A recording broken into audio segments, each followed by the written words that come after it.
That is perfectly all right. My data indicates clear skies in the coming days. Current conditions for maritime travel, optimal. I'll be ready whenever you are. But are we really gonna set off without telling anyone again? Funny you mention it. You'll never guess who Paimon saw on the way over. Hey! You didn't seriously think we'd let you leave without a farewell party, did you? No chance. Yeah, come on, Traveler. We've already made all the preparations.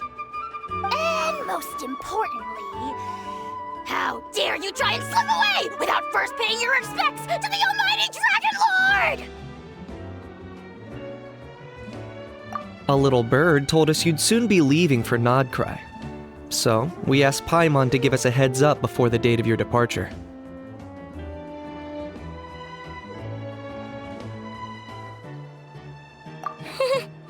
You sure it's not time to think about changing that little habit of ours?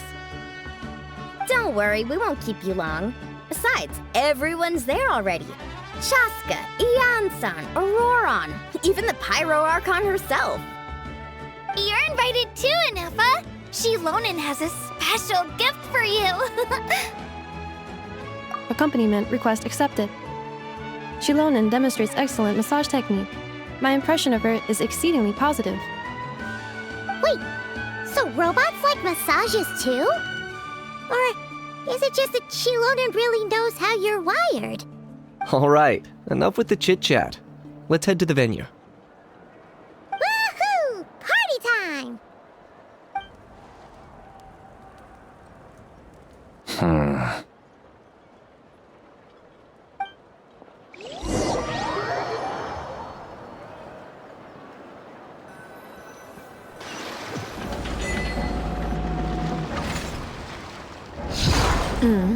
Spit it out, then. They've set off. Just as my calculations projected.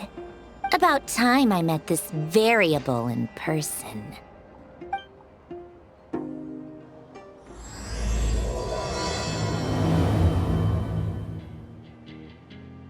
You know, every time we head to a new nation, there's always a point where it suddenly dawns on Paimon. This is it. The next chapter of our adventure has begun. This time, it was the moment she realized she just polished off the very last of her Saurus crackers. Should have stocked up better at the farewell party.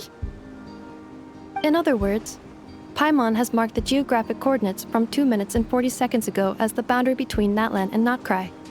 This deviates somewhat from the official coordinates stored in my database. Paimon meant more in terms of how it felt on a psychological level. Anyway, what about you, Traveler?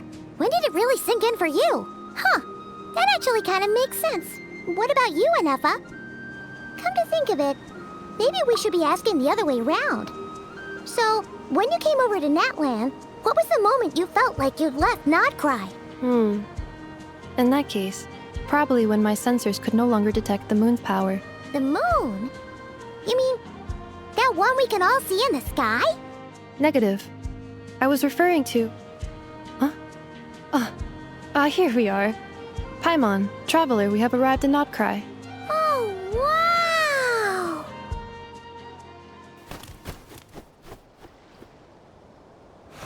Paimon, Traveler, welcome to Krai.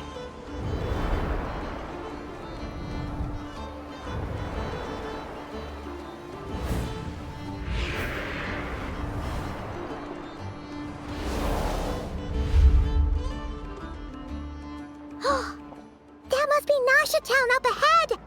That's the place you were telling us about on the way over, right?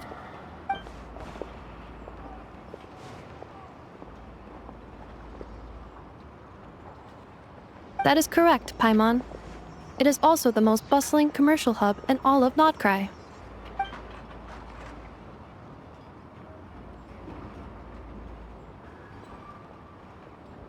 Oh! Sounds like the perfect place to start trying out all the local specialties! Huh? Is something up, Traveler? Paimon, this is where our spaceship landed when Ether and I first arrived in Teyvat. Huh? Are you sure? But how come you've never mentioned that before? Seems pretty important to Paimon. Well, because those memories are really hazy. All I remember is Ether waking me up and us leaving the ship. But just now, setting foot on this land, I felt something. The kind of power I sensed in those moments. Are you referring to Kuvaki? Kuva, what now? The locals refer to it as Kuvaki. It is a unique elemental force found only in Krai, or rather, a pure, primordial form of elemental energy. That is correct. Another similar concept I have found in my database is the primordial sea. Legend has it that long, long ago, the moon that shines in the sky above us once rose from the land of Krai. Modern geological surveys and meteorite studies conducted in the region have since supported this claim. So, when you mentioned being able to detect the moon's power earlier, you were referring to Kuvaki?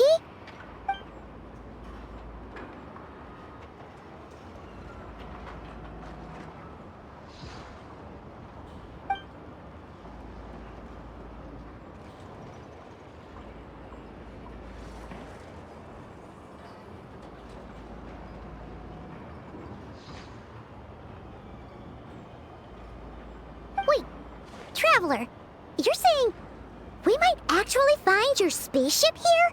Do you still remember where it landed? Krai is surrounded by the ocean. In other words, it could have been anywhere along its coastline. Negative. Description still lacks sufficient detail to pinpoint target location. Hey, it's okay if you can't remember everything right away. After all, it's been a really long time. Let's just do what we've always done and keep searching as we explore. Besides, what have you got to fear with your sidekick Paimon still here? I'd be more than happy to help you out as well. Our pleasure. Anyway, just knowing that your spaceship's here in Krai surely counts as a big step forward, huh? Like we've crossed another boundary? Paimon couldn't have put it better herself. You sure are a quick learner, Inefa.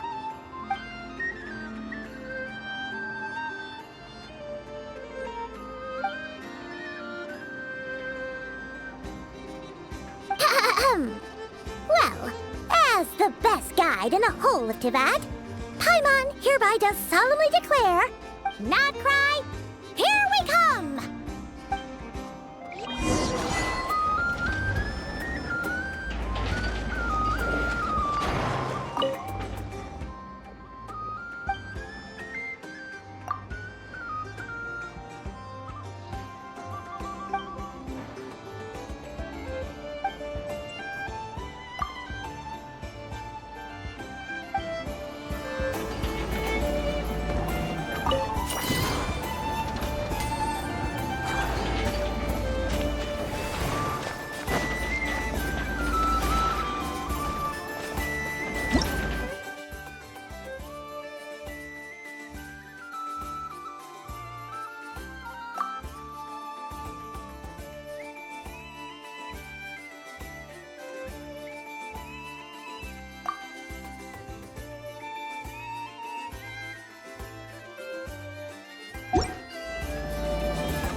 I'll keep this close.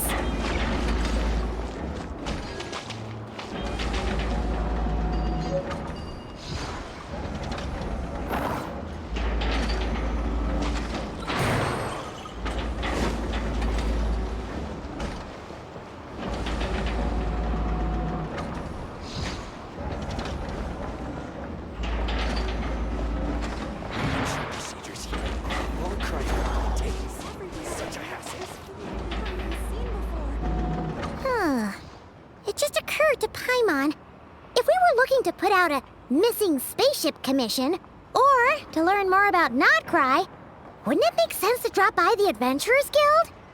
The guild is located in Nasha Town. Simply follow this road and you'll reach it.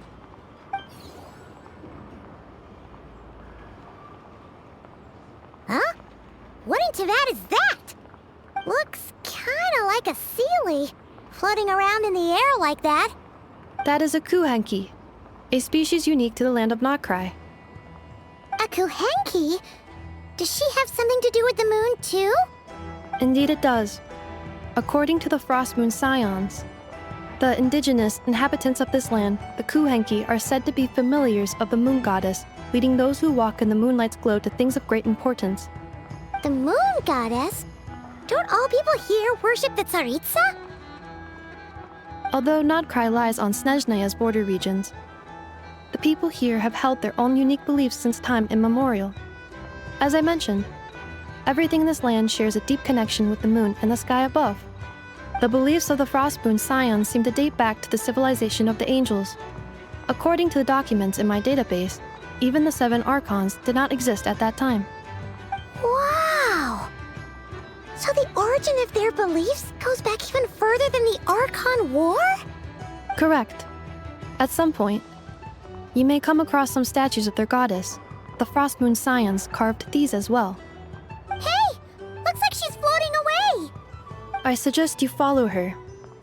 The probability of an ordinary person encountering a kuhenki lies in the single digits. Many here consider them heralds of good fortune.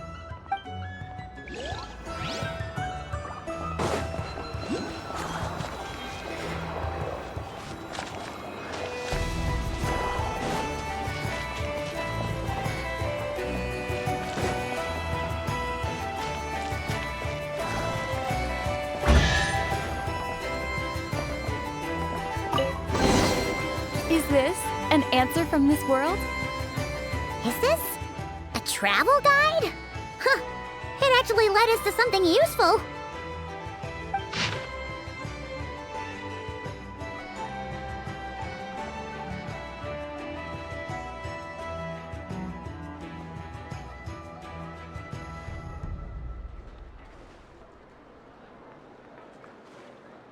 Are there any particular points of interest? Oh, it all looks pretty interesting to Paimon. If we have time, she'd love to see, pretty much everything. Recalibrating route.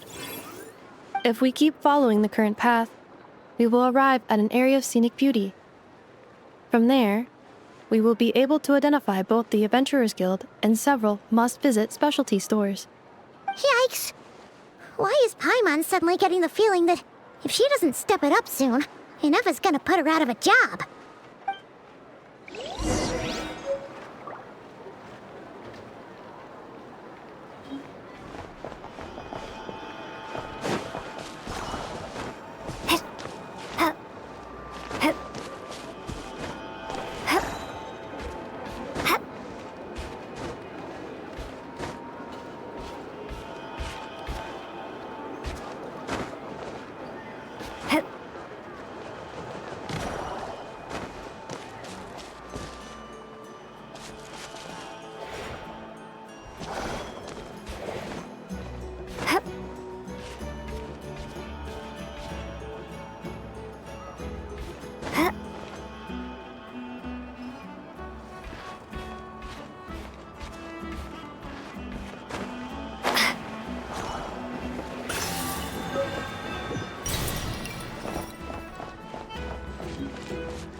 Nasha Town actually looks pretty big from here. Feels a bit different than Paimon imagined, though. Which aspects in particular deviated from your expectations? Well, Paimon keeps hearing people describe Krai as an adventurer's paradise. So she kind of thought it'd be a bit more picture perfect somehow. According to legend, there was indeed an era of peace in Notkrai's past, the age of the Fae. Tales of those ancient heroes are still told today. One of the most well-known is that of the Lantern Fae. This individual performed many good deeds for Notcrai. The present-day Lightkeeper's nightly lantern patrols are, in part, a tribute to their memory. But then, one day, What happened? there came a devastating abyssal calamity that swept across Notcrai, and for a time it was left desolate. Heartbroken by what had become of the land they had so cherished, that Fae extinguished their light, just as the abyss had extinguished all hope. Nowadays, the paradise people speak of is more of an aspiration, or an irony, perhaps. An irony?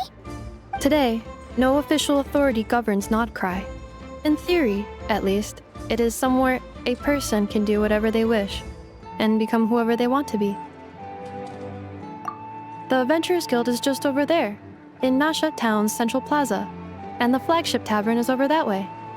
Hey, what's that building over there? You know, the biggest, tallest one.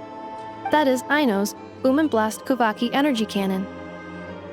It gets activated when the wild hunt threat level outside Nasha Town reaches a certain threshold. But according to the scan I just ran, the energy cannon appears to be malfunctioning, likely due to a recent discharge. The Wild Hunt? Isn't that the abyssal calamity you mentioned that's specific to Krai? It is a phenomenon that has been occurring for several centuries now. Yet the time and location of wild hunt attacks are seemingly random. At first, it was more of an old wives' tale that adults used to scare children. If you don't start behaving, kid, some night, the wild hunt's gonna come for you. Listen, do you hear that? That weeping in the fog? Those are the cries of a young woman being dragged away. You're saying people actually hear things like that? I have not witnessed enough wild hunt attacks to give a statistically sound answer. But the oldest legends say that all people saw was the ghostly shadow of a woman in the mist. It wasn't until later that it became a full-blown calamity. Abyssal monsters and all. Huh. When you put it like that, Paimon's really gotta hand it to Aino. Not only did she repair you, but she's even built a giant... Absolutely. Aino is very impressive indeed. Anyway, according to my schedule, it is time I took you over to the flagship. Oh, sure. After all, we shouldn't keep Barca waiting. Well, Paimon's not sure if he'll actually show up at the bar this early.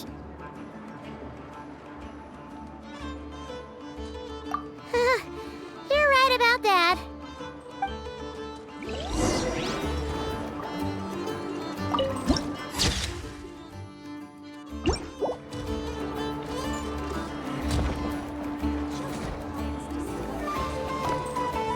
This elevator was inspired by the one in the Maritime Harbor.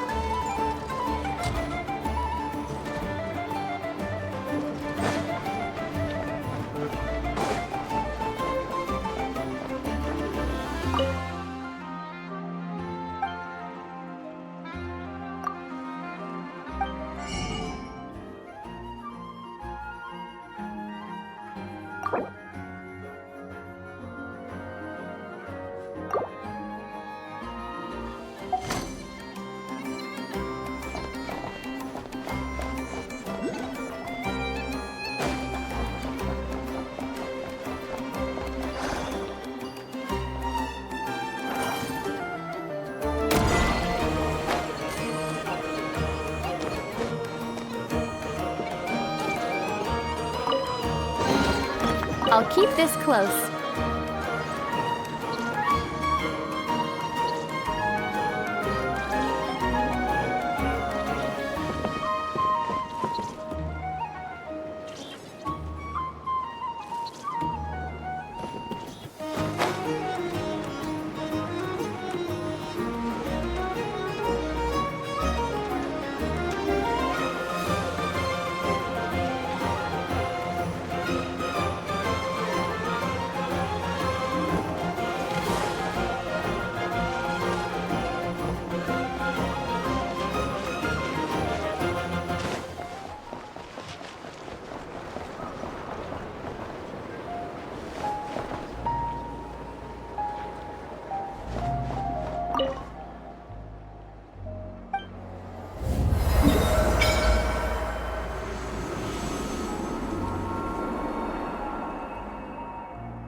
Adventurers Guild? Why isn't anyone here? Does that mean that Catherine and Nodcry actually gets to clock out? Anyway, let's come back later.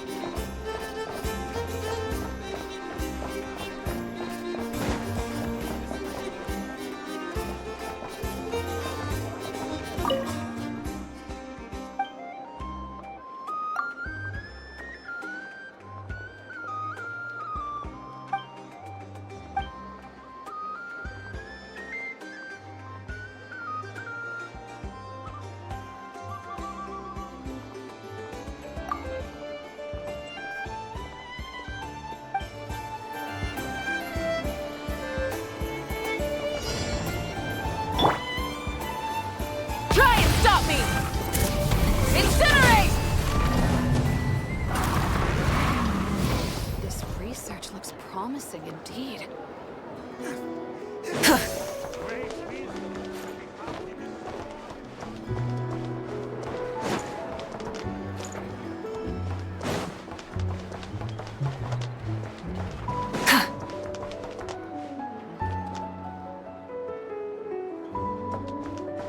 Guess it never hurts to try a bit harder.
Here we are, the flagship.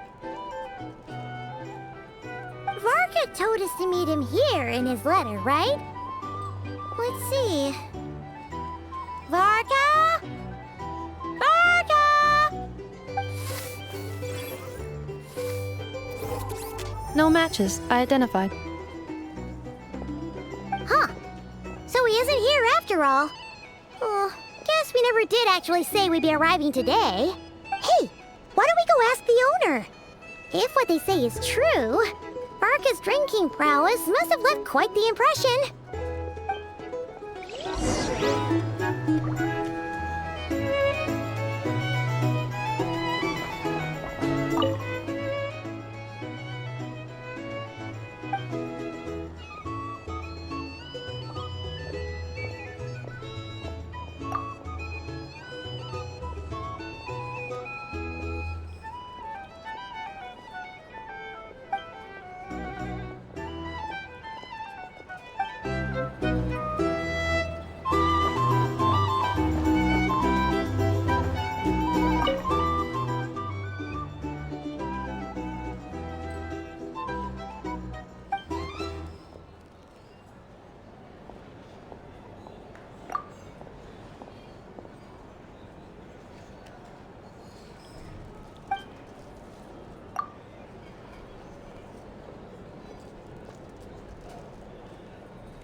Well, well. If it isn't the ineffable Ineffa. Hello there, Demion. You know each other? Of course! Ineffa's a regular here at the flagship. So, robots are into booze too? Not at all. The energy conversion efficiency of alcoholic drinks is very low, and most of them are full of impurities. Still, I can affirm that your berries and fried meat deserve a solid 9.12 out of 10. It has Aino's approval too. Funny that you should mention that. While you were away in Natland, Varka would come in here every day to pick up a serving of berries and fried meat for Aino. Aww. He must have been worried sick that she wasn't eating properly on account of being so hung up about Ineffa being gone. Actually it's 'cause Varka found out that Aino went wild after Ineffa left, gorging herself on snacks she normally couldn't get her hands on. So it was more worry that she wasn't getting a balanced diet. I think I might have just put my foot in it. Anyway, since you're back from Natland, these two must be the ones Varka mentioned. The Traveler and Paimon, yes? Yep, that's us. So, from the sounds of it, you must be a close friend of Varka's too. Varka? Goes without saying. After all, he's the only one around here who's ever managed to stay standing after 10 rounds of the roulette special. Paimon can't believe he's made such a name for himself. Though, guess it's hardly surprising how. Right now? Must be somewhere near Anvantinjarvi. That's quite far from here. Huh? Where's that? It's a lake in the northern part of Krai. Word reached him of trouble brewing around those parts, so he took his knights to check it out. Oh. So, we missed him? Varka knew you'd say that. So he specifically told me to make sure you stayed here and enjoyed yourselves. He sends his assurances that everything's under control. Well, if he's that confident, guess our only option is to accept. Anyway, it's not like there's any special cause for concern. He is the Grand Master, after all. Exactly. Plus, not only has he booked you into our finest room, he's paid for it in advance, too. Whoa! It's so generous of him! We might not have met yet, but Paimon's got a feeling that we'll get along with Varka like a house on fire. Oh, and by the way, he also asked me to serve up a portion of berries and fried meat for Ineffa. That was prepaid as well. Thank you. No, thank you. I'm the one who should be grateful for your business. Traveler, Paimon, why don't you go ahead and drop off your luggage? I can use this time to go pick up some components that Aino asked me to bring back. Sure thing. Besides, now that we've got ourselves a map, once we're done unpacking, we might as well go for a stroll ourselves. Why don't we meet up again later? Oh. So you no longer require navigational assistance? No worries, we should be fine. We've got a rough idea of our way around town, so Paimon's reasonably confident we shouldn't get too lost. Thank you. This translates into an approximate time saving of 30%, meaning I will be able to see Aino about 45 minutes earlier than previously projected. Oh, right. You must miss her a lot, too. In that case, we better get a move on. Or some information. Either way, I'd be happy to oblige.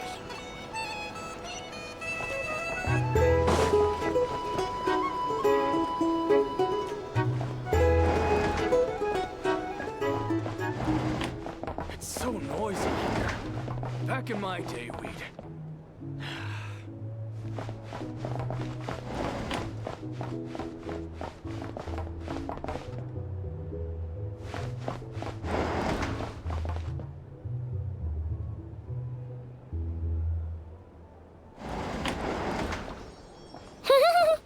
Feels pretty nice having someone sort out our food and lodging for us, huh? But is this really the flagship's best room? It's pretty big, make no mistake, but it looks a little worn out, right? Though, to be perfectly honest, that feels right at home with everything else we've seen of Nasha Town. You mean it's got something to do with Krai's history? Oh, that makes sense. But what exactly was this calamity?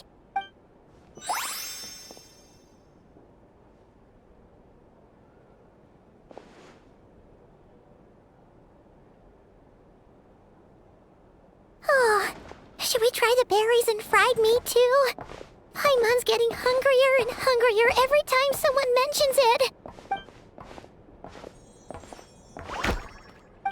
Oh! Sorry about that. Paimon wasn't watching where she was going. Please, there's no need to apologize. If anything, I'm the one who should be sorry. Clearly, I shouldn't have gotten lost in my thoughts in the middle of a hallway. Wait a sec. Are you staying in the room next to ours? Ah, quite the perceptive one, I see. First things first, allow me to introduce myself. My name is Kirill Chudamirovich Flintz, but please, just call me Flintz. Whoa, that's an impressively long name for sure. Oh, is that so?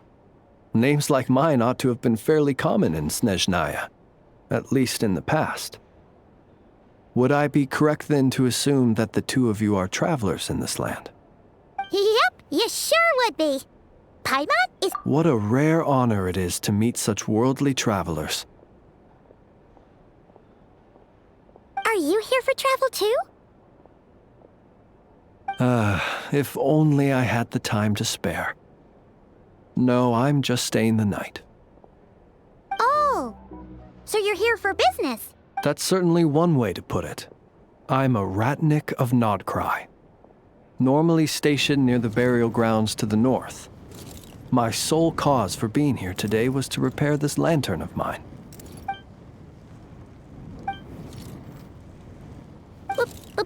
Burial grounds? Your surprise is entirely understandable. Most people cannot even begin to fathom the idea of a life surrounded by tombstones and decay. But if you've heard of the calamitous abomination that is the Wild Hunt, you'll know that in their wake they bring a host of souls tainted by abyssal filth. That then is why we are stationed by the burial grounds, to hold the line where it is most vulnerable. Oh, so it's all about fighting against the abyss. Oh, sounds like a tough job. I thank you for your concern. But in truth, I've long since grown used to it. In fact, I like to think it rather suits me. If anything, I'd say I prefer the peace and quiet of a graveyard to the hustle and bustle of urban life. Paimon sort of gets it now. But even so, she is still pretty sure she could never get used to living in a graveyard herself. For one thing, she'd be too scared to fall asleep at night. Oh, I assure you, there's no need to worry on that account. The kind of ghosts you find in cemeteries aren't too big on talking. But even when they do, they're usually far more discreet than the living. Well, would you look at that? Who'd have thought we'd end up chatting this long? Must have a lot in common, huh? Forgive me, but I must excuse myself, for the time of my appointment draws near. And in terms I'm sure you'll understand, a lanternless Ratnik is like a mapless traveler. A serious conundrum indeed. Oh, sure. In that case, you go right ahead. We won't keep you any longer. Not at all. Should the opportunity present itself, I'd gladly continue our conversation another time. You're always welcome to come visit my grave. The grave I stand watch over. Your visit would bring much-needed light to that place of final rest. Right. Well, Then allow me to wish you a traditional Ratnik's farewell. See you by the graveside. Ugh. Jeez. What a weirdo. Not to badmouth him at all. In fact, he seemed pretty cultured, but at the same time, kinda spooky? Must be all that time he spent around graveyards. His lantern? No, not really. You mean, 'cause it was broken? Huh. Guess you've always had a nose for stuff like this. If you're worried, you can always ask him the next time we cross paths. Hey, don't you start spouting all that weird stuff too.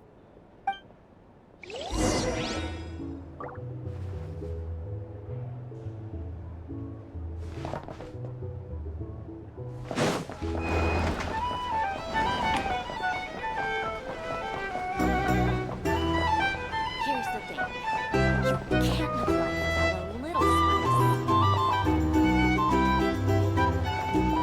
There's a bow.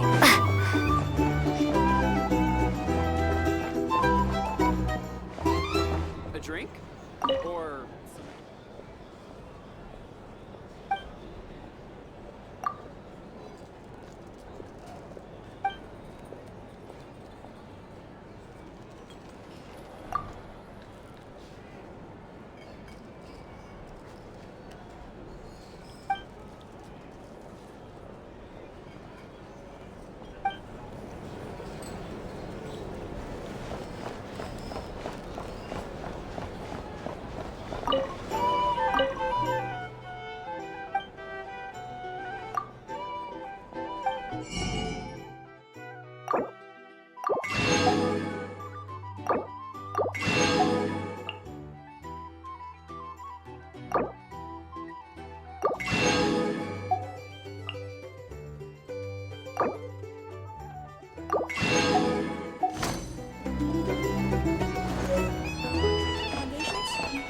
well, for starters, I recommend you drink less.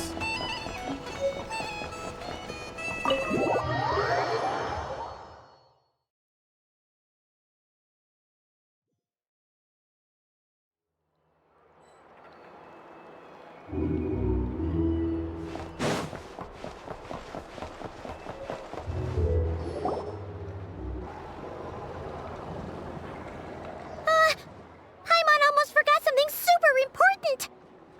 Were we gonna go try out the berries and fried meat?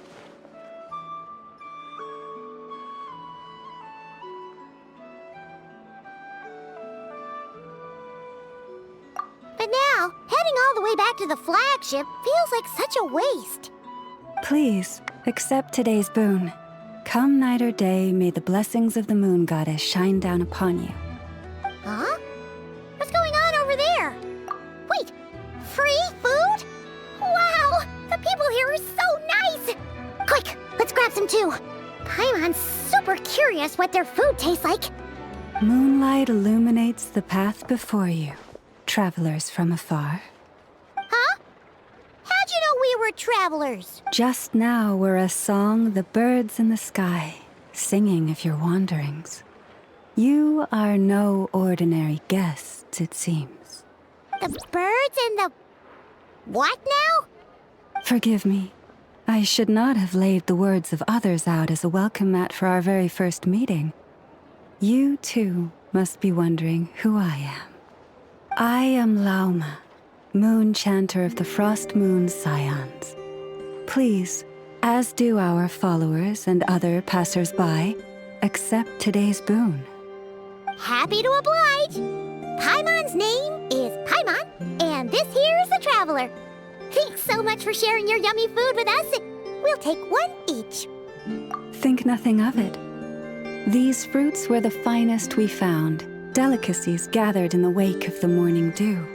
It is my hope that partaking of them may lift your spirits to heights anew. The finest you found? Wow! That sure is kind of you, but wouldn't you want to keep those for yourselves? The first fruit of the harvest must be placed upon the moonlight altar, not as an offering to the gods, but as a spark for lost hunters. For it is the blade of the starving that darkness most easily corrupts. As perhaps you have already heard, we Frost Moon Scions revere and worship the moon goddess. We believe that together, virtue and compassion are the shining light that will lead us all out of the long, dark night. And now, with tides of haughty Fatui swarming into Krai, driven by greed and greed alone, more than ever before, we must all unite under the banner of virtue. Huh, look who it is again. Those unsufferably kind-hearted Frost Moon Scions. Got enough for us too? That's right! 2 servings each! We're starving over here! The Fatui! After what you've been doing to our sacred statues, how dare you even show your faces? Wilhelmina, bestow today's boon upon our guests. You hear that? No slacking now. My lady, they... Please, you two, accept this meal. But remember this. Kindness is the first lantern left to guide those who stumble in ignorance. Come again? Let me finish. But should they still refuse to follow the moonlit path, then by our frosted blades shall we show them its shadow. You! Hey, look who it is. Whatever. Just you wait. We'll be coming for you next. Huh? Where's the meat? Who wants... Those stooges really are the worst. Ever since they came to Nod Krai with all their weird equipment and built that so-called experimental design bureau, our lives have been turned completely upside down. Judging from how they reacted just now, it seems the Fatui already know who you are. Well, we have gotten in their way in pretty much every nation we visited, so we're probably at the top of their blacklist by now. I see. Then, on behalf of the Frost Moon Scions, I thank you for the goodwill you have shown us. Because if they had gotten ahead of themselves just now, I'm sure you would have stepped in to help. Just as the birds and beasts put it, your arrival heralds joy to us all. Besides, for a weary traveler far from home, what better respite than to bathe in the moonlight? You will always be welcome at the Frost Moon Enclave, the place we call our home. May we meet again in the moon's gentle glow. These are delicious! So refreshingly fresh! Those two Fatui wouldn't know a good thing if it came up and bit them on the shoulder. Looks like Anefa isn't done with her shopping yet, and the Adventurers Guild is still empty. Where should we head next? Good idea! Wouldn't want to let the Kuhenki down, after all. Let's see... Okay, Paimon's got our route all figured out. So, all that's left to say is... don't fall behind! This is Nuts and Nuts. It's mostly a fruit shop, but there's a crafting bench too. This is the Speranza, one of the travel guide's recommended restaurants. All the waiters here are kids. This is the Vesnici Prolecha greenhouse. Apparently, their flowers are all made of metal, so they'll never wilt away. And this is the Rossum Workshop. If you ever need a weapon made, this is the place to go. And over here, they've got a super tall observation deck. Whoa! Take a look at that! You can see really far out into the distance. That way's north, and that looks like something built by the Fatui? And then over there to the west, that must be the place Lauma mentioned, where the Frost Moon Scions live. So, what'd you think? Even if Anefa kinda stole her limelight earlier, this just goes to prove that Paimon's own tour guiding skills aren't too shabby either, right? She sure is. It'd take hundreds of years of practice to beat the best tour guide in all of Tibet. Huh? Look! There must be someone at the Adventurers Guild now. There's already a line forming outside. Looks like we'll finally be able to ask about your spaceship. Where? Which one are you... Oh. Now you mention it, Paimon's noticed it too. Ugh. Better not be who she thinks it is. Anyway, where we go first is completely up to you. Either the Adventurers Guild, or that suspicious-looking shop.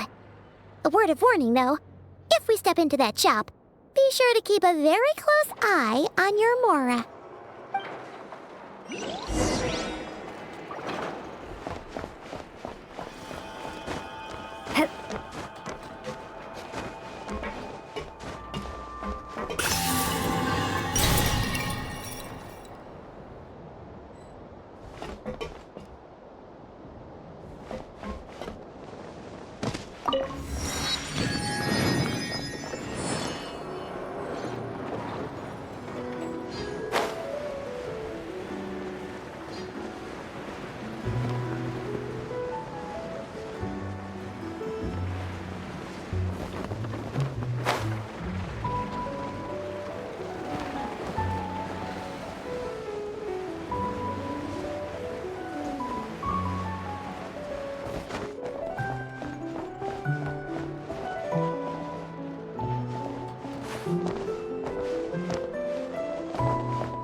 Please, here you go. And if you ever need anything else, don't forget to make the great Lord Sangama Bay your first port of call. Oh dear. So it is the real deal. Of course it's the real deal. Everything you'll find here is 110% real, meaning every one of my deals is as real as a deal can... Wait a minute.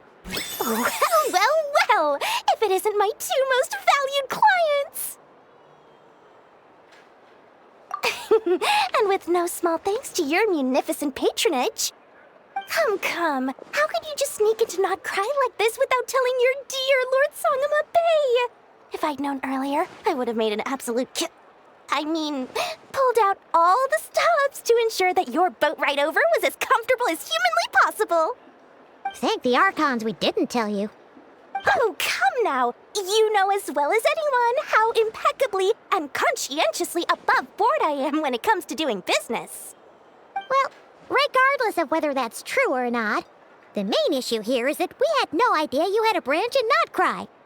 A clever merchant always has a backup plan, or two, or three up their sleeves. As the saying goes, a rabbit with many burrows fears not the hunter's arrows. A merchant with stores galore hears no debtors at the door. Since you're both here in Not Krai, would you care for some of my finest local souvenirs? Whatever you're looking for, I have it. Or if it's Sumeru you're missing, I've got that covered too. We literally just arrived. Do we look like we're on the hunt for tourist trinkets to take back for our friends? My, your high-minded tastes never cease to impress. In that case, I know just the thing. You must be on the hunt for something like this? What's that? Your hat? Information, of course. Information about Not Krai, locked securely in the otherwise impenetrable vaults of the Lord Sangama Bay's brilliant mind. I knew it! I just knew you'd appreciate the value of my wares. On the back of all our pleasant dealings in the past, I'll even take a hit by throwing in some insider info for free. Wow. You sure are feeling uncharacteristically generous today. What do you mean by uncharacteristically? I am the most generous person forget it. Anyway, the long and the short of it is this. The moment I set up shop in Not Krai, it struck me how many different factions there were, all competing against each other for power and influence. Well, as they say, there's no time for business like a crisis. Things got even more turbulent after the Fatui pulled down 2 ancient moon's remnants. People began to catch a whiff of the coming chaos. And the more troubled the waters, the greater the potential profit. Not at all sorry to interrupt, but we're not here for Mora. Oh, really? But surely it was the tales of an adventurer's paradise that brought you here. The chance to take your very own slice of all the latest and greatest business opportunities? In that case, what would you like to know about? The Frost Moon Scions? You mean the people who believe in the moon goddess? They're not a bad bunch. It's just, well, they have such simple tastes. No luxuries, no indulgences, no nothing. Trying to earn a little more from that lot is like trying to squeeze blood from a stone. Still, things between them and the Fatui have gotten pretty tense. It's only a matter of time before the powder keg goes boom. And when that happens, that's when business will start to boom too. Oh, they're an organization set up to keep the locals safe. Apparently, they have a long and glorious history, and they're made up entirely of volunteers. But seriously, a volunteer organization in Not Krai? This place is hardly a magnet for noble hearts. No pay, all work. That's not a business model, and it's certainly not for me. The Frost Moon Scions? You mean the people who believe in the moon? Still, things between them and the Fatui, everyone knows they're here for the ancient moon's remnants, but no one's sure why they pulled them down in Not Krai of all places. Anyway, they've been acting mysterious enough, but if you ask me, that Kuvaki Experimental Design Bureau of theirs up north hides secrets wilder still. Bunch of booze-loving monstaters? Ugh, don't even get me started. As fellow Outlanders, I thought they'd be easy pickings, but somehow, every single one of our business negotiations wound up at the flagship. I've done plenty of deals with heavy drinkers before, but those guys? I never once made it to the contract signing before blacking out. I'm getting flashbacks of the hangovers just thinking about it.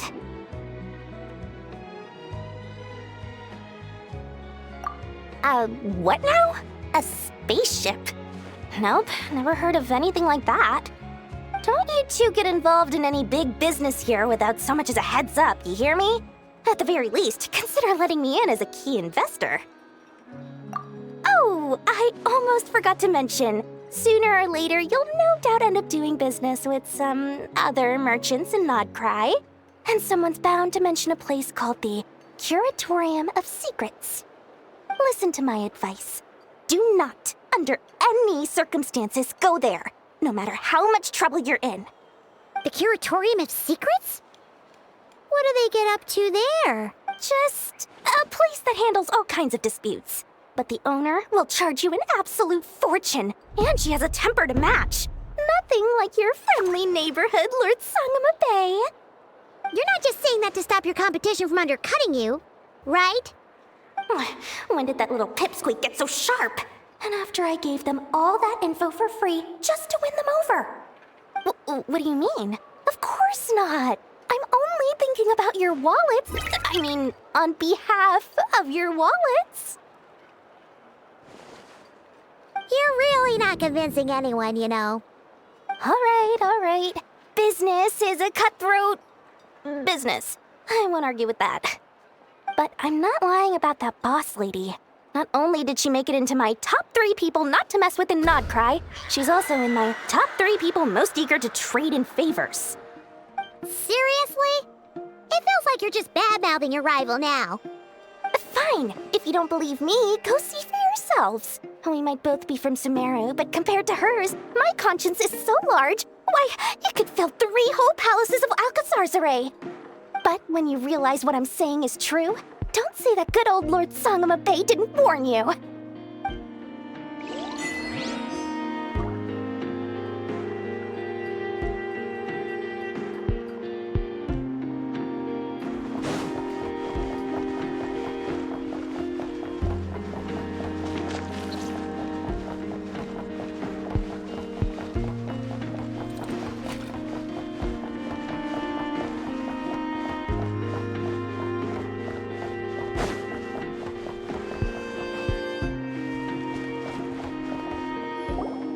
Lucky us! The line seems to be gone now. Come on, let's go say hi to Catherine. Hey, Catherine, we meet again.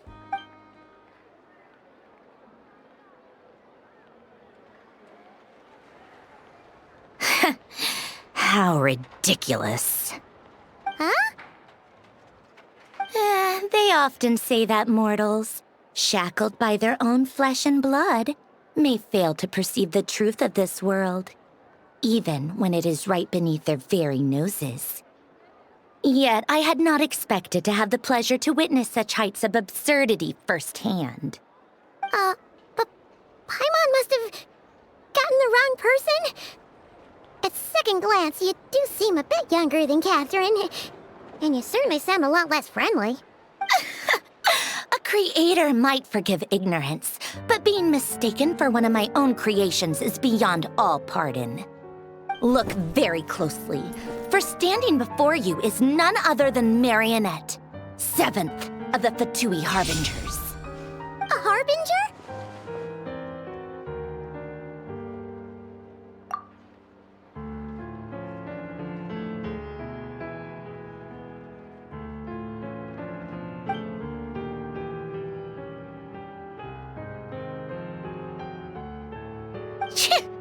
Today's encounter is merely a courtesy call.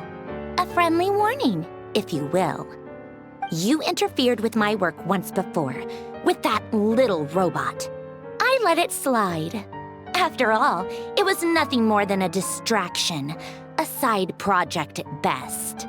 But we are in Krai now, and as such, I strongly advise you not to stand in the Fatui's way. Otherwise, the next time we meet, I might just have to drop all this meaningless etiquette. Oh, please. You've got some nerve coming out with barely veiled threats like that. You're the one stirring things up here. Oh, perhaps you have misunderstood. Just because Nod Krai lacks a ruler at present, that does not mean it should not be ruled. We Fatui are simply establishing a new order. Yeah, right.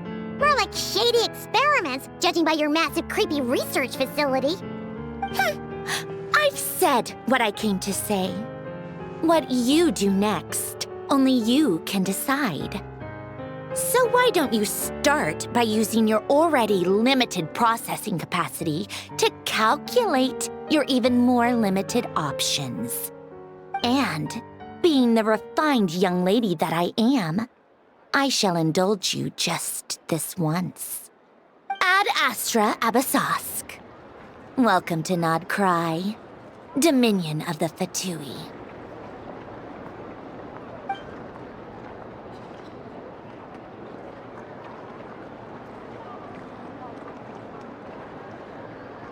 Ugh! Paimon's so mad right now! How can anyone so obviously evil be so annoyingly self-righteous? But if a Fatui Harbinger is here to greet us in person, that can only mean one thing. We'll have to be extra careful from here on out. Paimon hates feeling like she's being watched. Hey! The real Catherine's back! Ad Astra Abyssosque. Welcome to the Adventurers Guild. How may I help? I will do everything I can to assist you.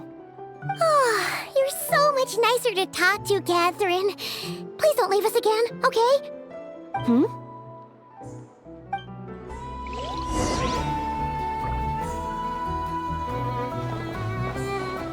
Ad Astra Abyssosque.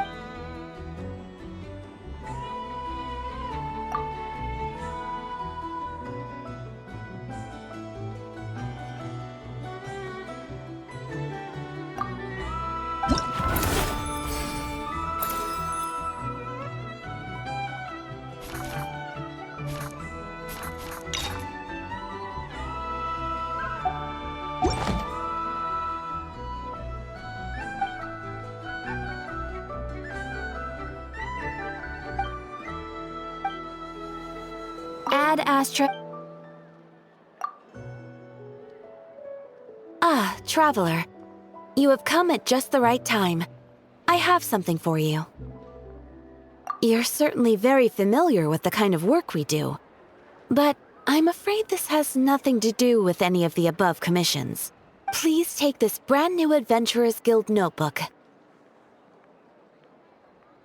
The Adventurer Handbook is for recording details of your completed commissions and intel on all sorts of monsters, whereas this notebook is for recording the marvelous people and wonderful events you encounter on your travels. I hope it will be of help to you. Anyway, that's all for now. My commission is complete. Safe travels, traveler. Ad Astra Abyssosque.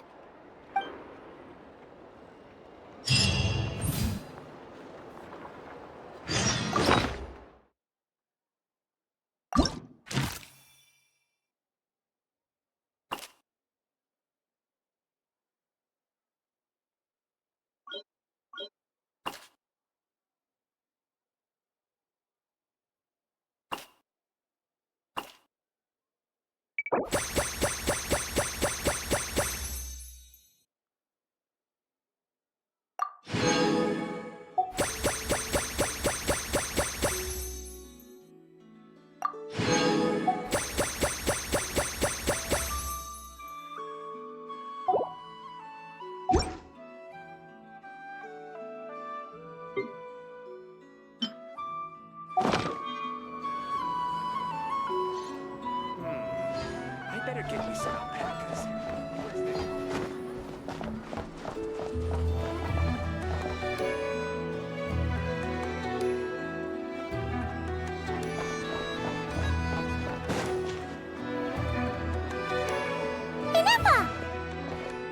Hello. I was just about to start tracking your whereabouts.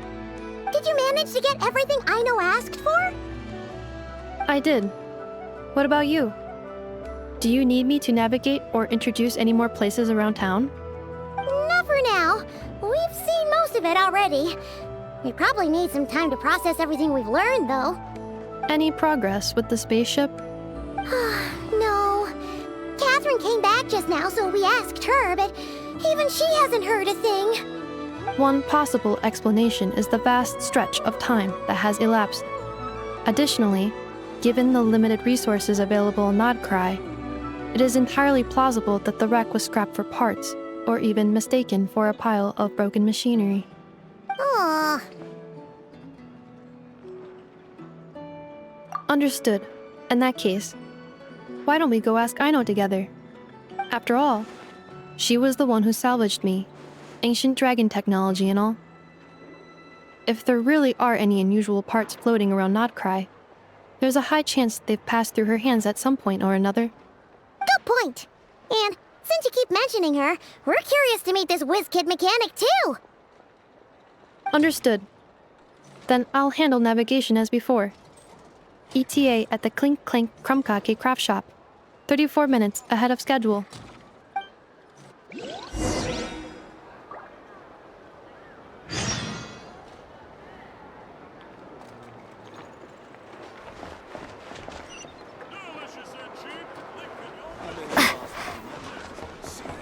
I checked absolutely everything. Turns out.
The tides of Kuvaki affect everything in Krai, so much so that many creatures have evolved a kind of dependency upon it, growing stronger or weaker as it waxes and wanes.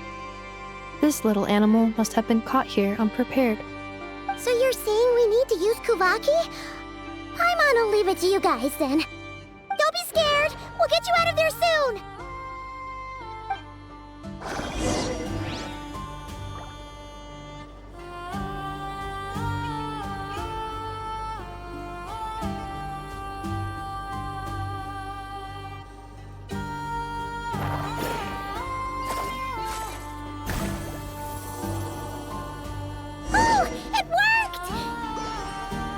Off you go now, little one.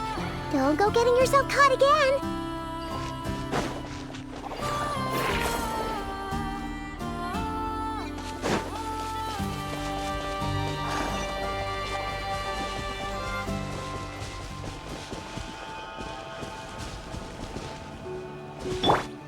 Get to work!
Here we are. The place Aino and I call home. Whoa! So many machines that Paimon's never even seen before. And then there's all these little robots. Did Aino build them all? That is correct. It looks like Aino has created 3 more little bots since I've been gone. Aw. Well, you were gone for quite a bit. She must have missed you. I missed her too. I want her to see what I've become. Let's not keep her waiting any longer then. Come on!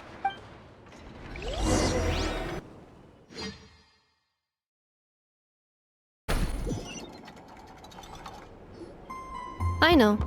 I'm back.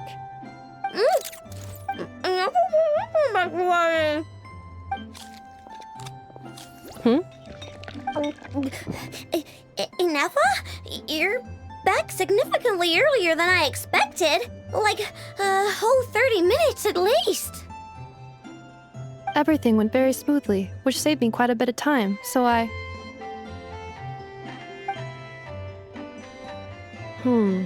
I know. Could you turn around for a moment?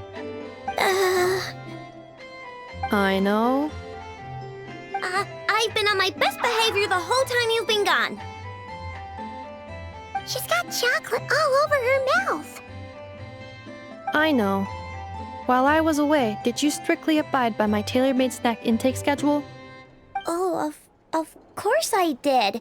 1 whole cake, 1 crumb cake, and 1 pack of chocolates a day, right?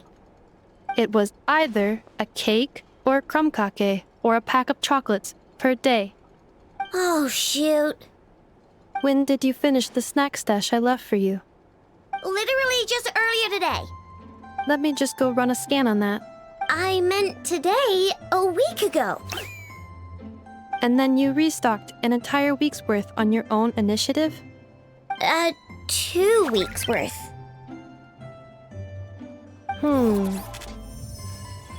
Why does Paimon feel like the roles in this household are pretty much the opposite of what she imagined? Calculation complete. Aino's recommended snack calorie intake for the next 4 weeks. 0. No fair! You're a meanie, Ineffa. This is what happens when you break an agreement. Oh, come on! Don't do this to me! I only ate a teeny bit extra every day. Just a teensy bit extra. That is objectively not a teensy bit extra. Oh, seriously? If you'd only arrived half an hour later, I would have had everything cleaned up and you wouldn't have noticed a thing. But now that I think about it, you even said you'd come back a bit earlier than you did, so I wouldn't have to worry. But then, you were away so long, and I was so worried about you. And that's the only reason I even... Oh. I know. I am very sorry to have kept you waiting. I'm back now. Welcome home. So, will I be able to keep eating snacks as usual now? Negative. Aww. Okay. Well, given that I am later than I initially projected, I'll let it slide. But just this once. Thanks, Ineffa! You're the best! I know. Allow me to introduce. It's the honorary knight and Paimon! I know. Uncle Varka talks about you guys all the time. Nice to meet you, I know. Ineffa's told us all about you, too. Huh? Really? She actually said that about me? Well, she's not wrong. Oh yeah, so, you're here to see Uncle Varka, right? A couple of days ago, he suddenly said he had to head out on business, and that he might not be back for a while. He asked me to let you know if I saw you. Yeah, we heard about that at the flagship. Did he say what? Nope. Just told me to take good care of you guys and make sure you feel right at home. Oh, shoot. Please, take a seat.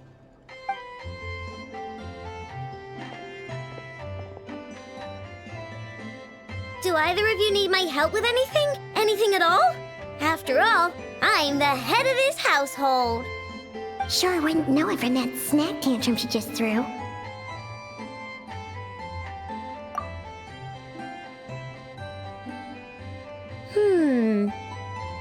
A spaceship, huh? From outside to that? Exactly. So, ring any bells? No. Oh. You sure? Nope means nope. Never seen the slightest trace of it. More specifically, by nope, I mean, I've never seen a single piece of tech in all all of Krai that might have come from out of this world. Not in any new machines or in any old ones either.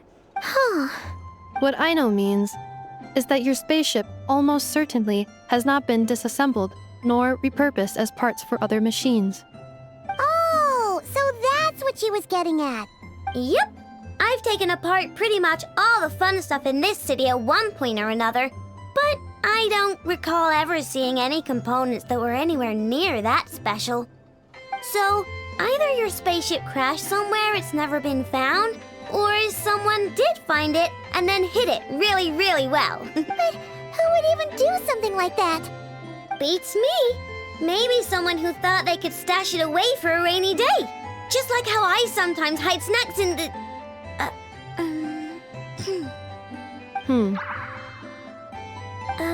Anyway, long story short, I definitely haven't seen anything like that. Besides, sounds like it would practically be ancient history by now. If anyone still has any leads on what really happened, it'd be the Frost Moon Scions. The Frost Moon Scions? Huh? Haven't heard of them yet? Didn't Inefa tell you about their rituals? There wasn't enough time to delve deeper into their history and traditions. What kind of rituals are we talking about? I've never actually seen them myself, just heard bits and pieces here and there. They say that each of their moon chanters has had access to an ancient relic that lets them see the true past. Not sure exactly how it's meant to work. I can't get my head around anything that can't be explained by either machines or science.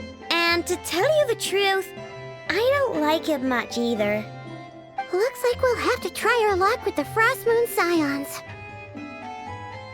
Aw, leaving so soon? Sure you don't want to hang out a little longer? It's getting late, I know, and these two still need to head over to Hisi Island. It would not be convenient for them to linger much longer. Aww. All right then. Don't worry. We'll be sure to drop in on you as often as we can. Really? You promise? Sounds like my type of visitors. You're welcome anytime. I'll be staying to look after Aino today, so I won't be going with you. Hey, don't sweat it. We'll find our way just fine. I'm glad to hear that. Also, I must admit, I have very much missed the charging bed that Aino made for me. Oh, are you here to play with me? My name's Aino, and I'm an inventor. Me and Inefa live together. I could probably eat all the cakes and cookies in the world because I love them so much. But my favorite kind of all is Lockaberry Crumb Cake. Come visit my Clink Clank Crumb Cake craft shop whenever you want. Anyway, that's me. What about you? Tell me something about you, then we'll be friends.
a reward on the road.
A walk would be nice.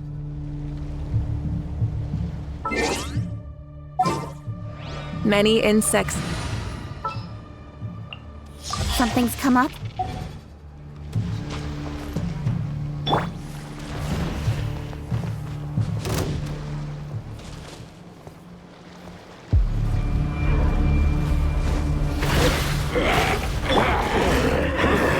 Stabilize! Full throttle! I stand against the long night and purge the darkness!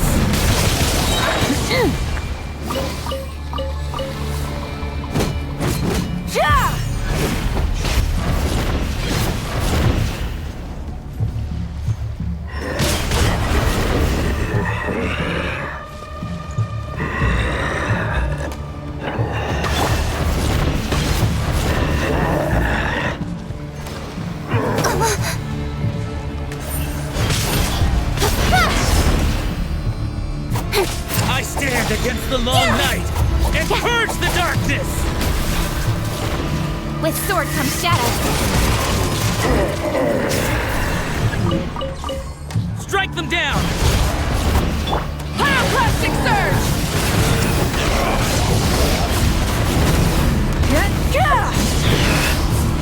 I stand against the long night and purge the darkness!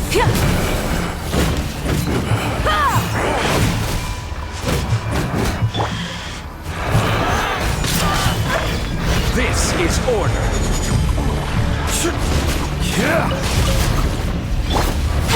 Don't blink!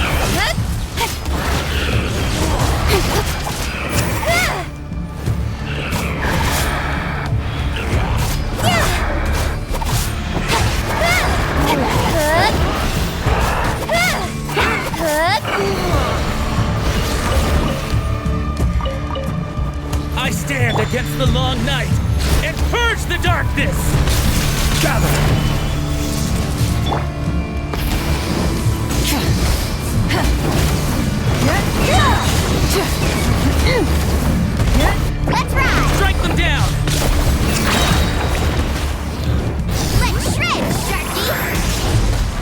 stand against the long night and purge the darkness! Solidify! Strike them down!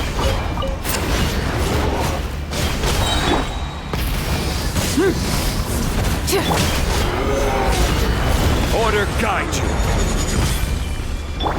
Light of the blazing sun! Strike them down!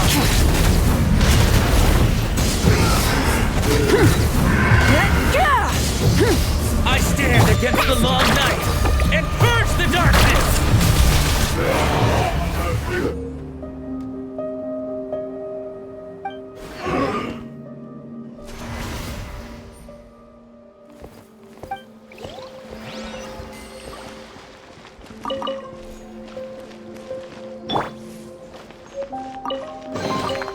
You give, you receive.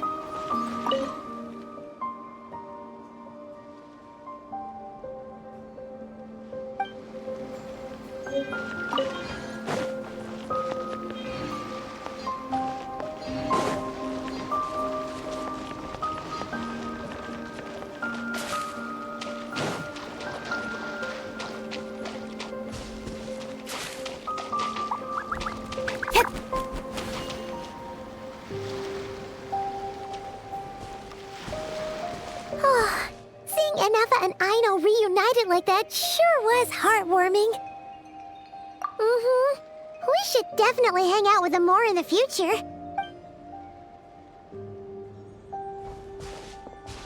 Speaking of homes, we must already be close to where the Frost Moon Scions live. The vibe here feels different, just like the scenery.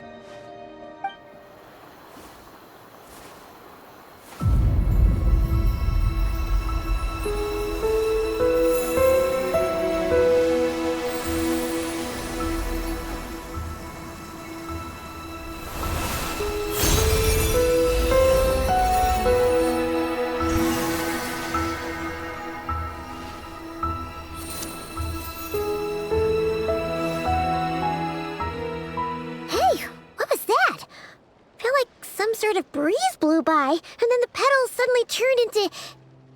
Huh? Is that a Kuhenki? She looks different from the ones we saw before. Hey there! What's your name? Doesn't seem able to speak. No idea what she wants. Unless you want to stop, maybe we should just keep moving?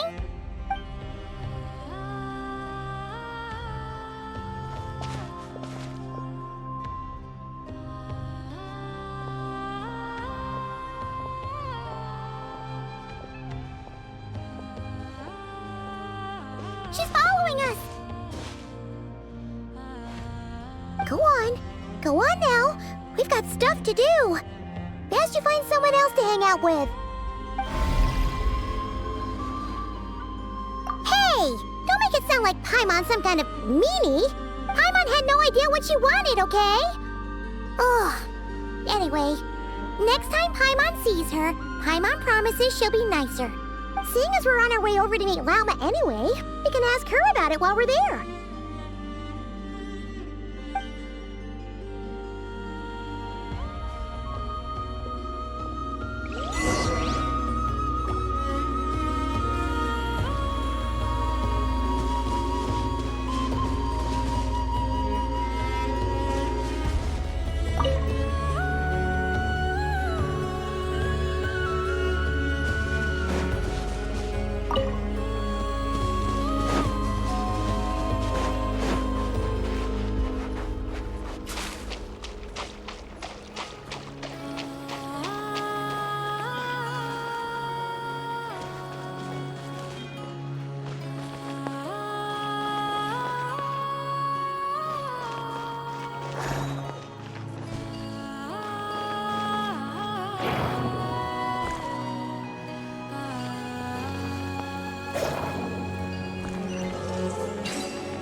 You give, you receive.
Huh? Hey, look! Isn't that Lauma? The moon chanter? Let me take a look at your wound. You must be more careful. Doesn't matter how much of a rush you're in, your safety always comes first. Oh, you're back too. How was your day? You what? Those two Fatui? The ones who were causing trouble in Nasha Town? You went to teach them a lesson? And you put that in their food? You naughty little thing! How could you do that? They didn't notice. That's not the point. You mustn't do that again, okay? Next time, at the very least, bring a few of your friends along too. You'll be an easy target if it's just you on your own. Hey, Lauma! Still remember us? Oh, it's the Traveler and Paimon, isn't it? Welcome to Hisi Island. Not at all.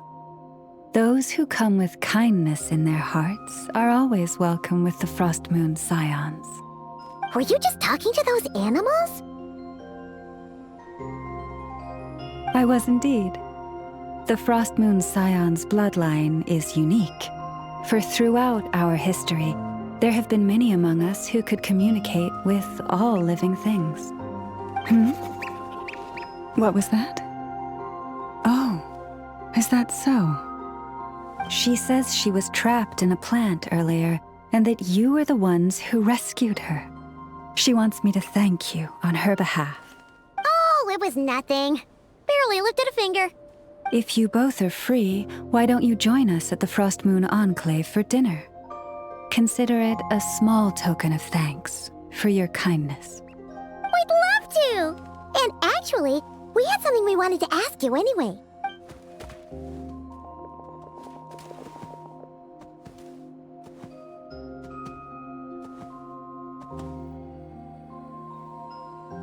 Oh, you're interested in the story of Kutar? Kutar? Yes. Kutar is our moon goddess, the moon maiden who guides us. But up close, this one somehow seems a bit different from the one in Nasha Town. It's like it's more... natural? Or like... more harmonized in its design. That is because ever since the Fatui arrived in Krai, they have been modifying and defacing our statues as they please. These statues were made by the Frost Moon Scions who settled here hundreds of years ago, crafted from the very finest Lunasol stone. Not only is this stone exceedingly rare, but it also brims with Kuvaki. I suppose the latter must be what caught the Fatui's eye. For a time, we put up fierce resistance. But now, this is the only one left that still retains her original form. We heard they even pulled some ancient moon's remnants down from the sky. That's right. The two largest remnants landed in Krai. One here on Hisi Island, and the other on Paha Isle. The Fatui built their research facility on top of the remnant over on Paha Isle. Oh! It's that little Kuhenki again! Surely that can't be. Hey! We've been wondering what was up with it too. It just appeared out of some petals and hasn't stopped following us since. No, that is no ordinary Kuhenki. These we name Luonnotar, beings born from the moon goddess's blessing. Can you understand what it's saying? We honestly haven't got the slightest idea why it's been following us. I'm afraid not. I cannot fathom its thinking any better than you can. Sometimes a long time must elapse before the moon goddess's blessings turn into Luonnotar. Perhaps you two were simply there to witness that transformation. Oh, Maybe. Legend has it that the Luonotar bring good fortune.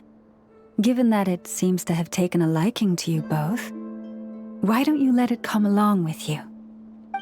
Really? Then you can start by helping us find some more treasure chests along the way. Capiche? Twilight approaches. If you would hear more of the moon's story, then let us make our way to the Frost Moon Enclave. Beneath the gentle moonlight, I shall share this tale in full.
Oh, Lady Lauma, you're back.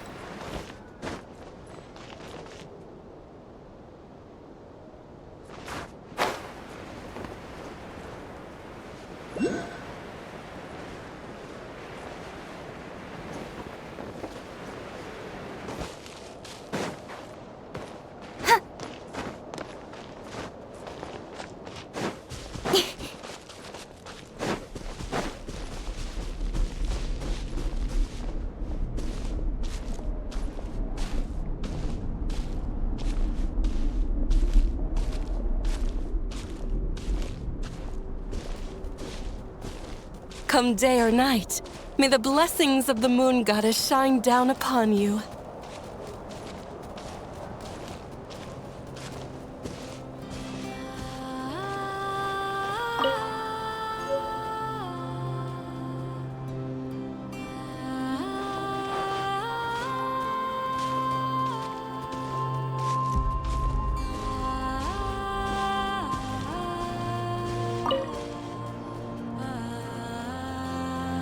Lauma, you have returned. Wilhelmina, this is the Traveler and Paimon. Kindly arrange for 2 additional dinner settings for our honored guests. Of course, my lady. Wow! Everyone along the way here pretty much saluted you. Are you, like, super important around here? I am but a moon chanter, one entrusted to convey the moon goddess's will. Nothing more. She's just being modest. The Moon Chanter holds the highest rank among us Frost Moon Scions. Lauma is our leader.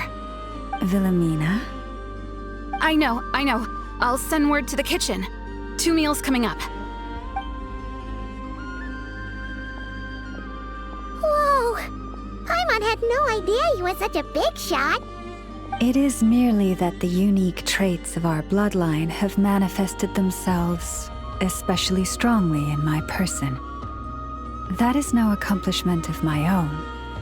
Please, follow me this way.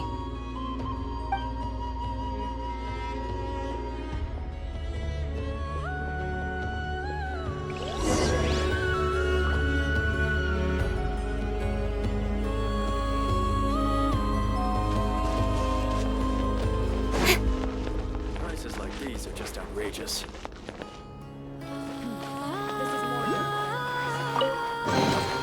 You give, you receive. Quiet days like this. Guess they're not so bad either, huh?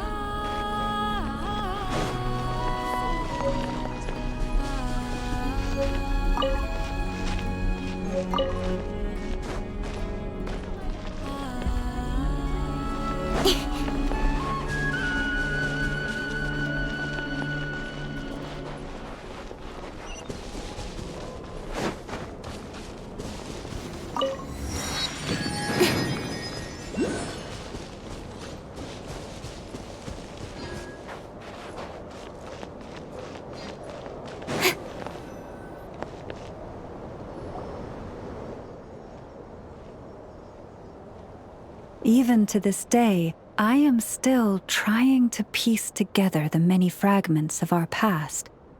It is a story not only of the Frost Moon Scions, but also of the moons themselves. A story of the moons? Yes. We Frost Moon Scions are the last descendants of the ancient golden realm of Hyperborea. Its former glory may have faded, but what remains is a memory uniquely ours. In the distant past, Tivat had not just one moon, but 3. It is said that they were created by the primordial master of this world, cast into the firmament to keep peace in the land below. Firstborn was the eternal moon, largest of the 3. Legend has it that it was her immense Kuvaki that gave rise to the ocean tides. Next was the Frost Moon. Smaller than her big sister, yet brightest in radiance. Her glow became the cold, undying lantern of the night. Finally came the iridescent moon, smallest of the sisters. Most of the time, her light was barely visible to the naked eye. Yet when she shone, her fleeting halos were all the more mysterious for it. Wow! Sounds like it all happened so long ago. So, what happened to them afterwards? Afterwards, well, as you have seen, the 3 moon goddesses perished. This happened in a war triggered by the Descenders, and of the 3 lunar husks, only the Frost Moon survived unbroken, while the others were shattered to pieces. Oh, so that's why there were ancient moon's remnants in the sky. Yes. It is also said that when the moons shattered, most of their fragments rained down upon this land like stardust. That is why Krai is blessed with such an abundance of Kuvaki. As for the remnant that the Fatui recently pulled down, that belonged to the Eternal Moon. Wait a sec. But you just said that 2 of the moons were shattered, so where are the remnants of the iridescent moon? The iridescent moon's remnants were never found. What happened to her after the war remains a mystery. Some say she vanished in an instant, while others believe that her remnants are simply too delicate to leave a trace.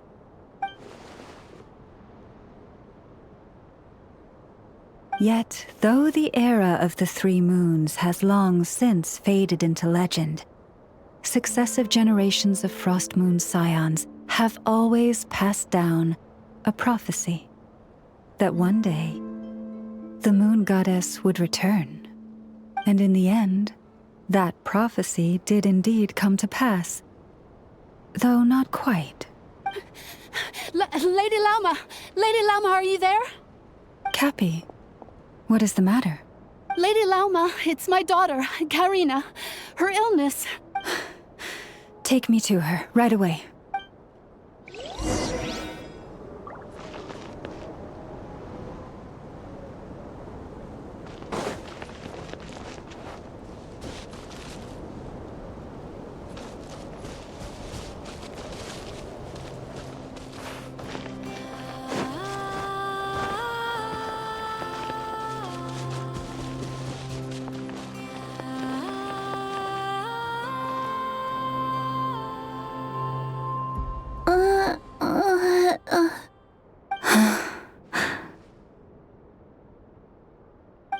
Her sensitivity to Kuvaki is flaring up again.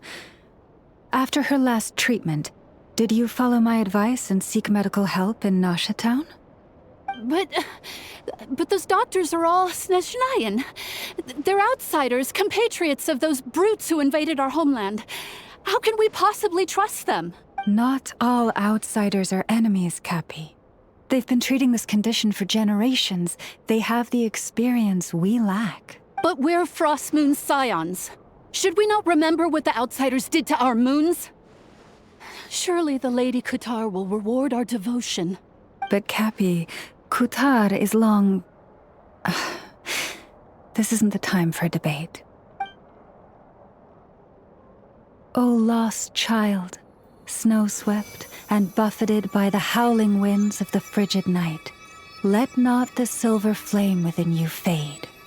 By the frost moon's grace, I shall warm you, curled up as a fledgling in frozen soil.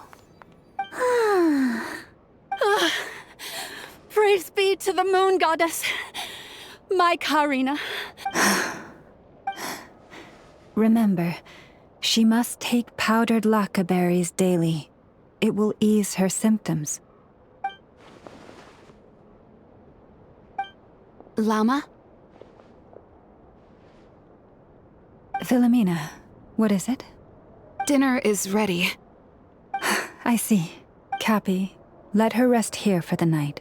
I'll have someone bring her a blanket. All right. Thank you so much, Lady Llama.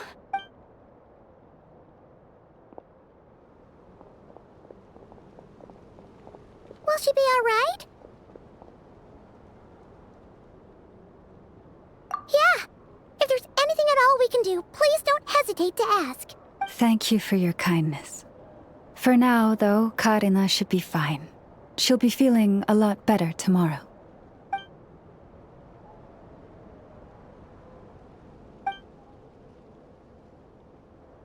Please do not be worried. Come, let us head to dinner. I believe you still have some questions for me.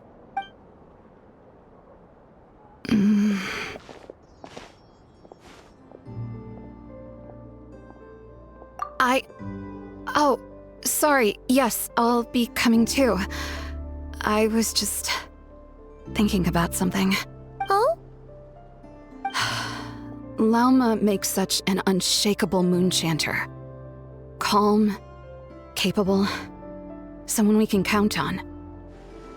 Deep down, though, I know she's been quietly carrying the burden for the rest of us. Traveler, Paimon. Believe me when I say that as a fellow Frostmoon Scion, I do worry about Lauma. It's just that sometimes it's hard to say it to her face. Could I ask you to look out for her?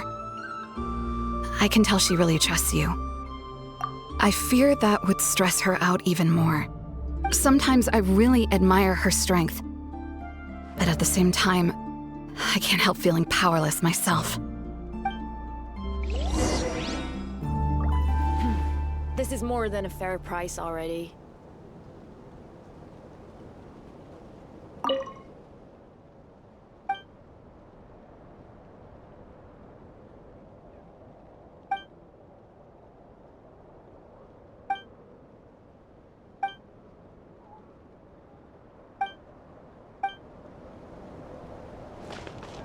Prices like these are just outrageous.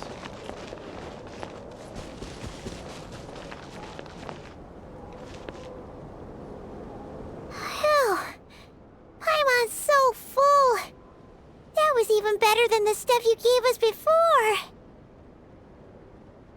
I'm glad to hear it. Thank you for accepting such simple hospitality. Hey, we should be the ones thanking you. Seriously, that was seriously scrumptious. How did you even manage to finish it? This slop's barely edible. Then again, I guess that's what you'd expect from savages. It's you! Those rude old Fatui we just met back in Nasha Town! My sincerest apologies. If you found the food we gave you earlier difficult to swallow, may I suggest taking a deep breath and joining us? These delicacies might change your mind. After all, I suspect that your previous meal may have been tainted with something most unpalatable. Huh? What do you mean? Tainted with what exactly? With the bitter snobbery of those who call themselves civilized. Why, you?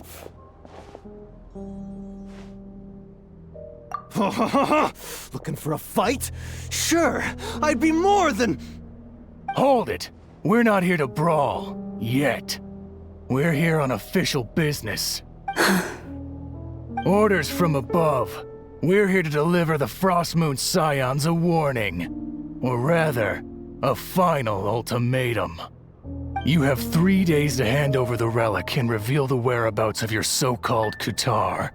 If you fail to do so, the Fatui will immediately begin the cleansing of Hisi Island. Which, by the way, is the sovereign territory of the Tsaritsa of Snezhnaya. What insolence!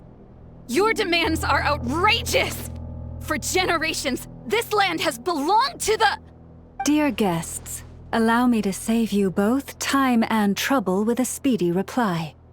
The Frostmoon Scions will never hand over anything to the Fatui. And to those who set foot on our land with ill intent, I say this. With your blood, we shall draw an inviolable line in the snow.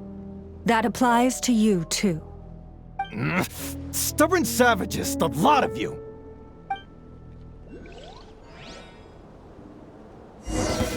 Better hold back this time. Who's there? Gather! This ought to Cut do to the it. chase!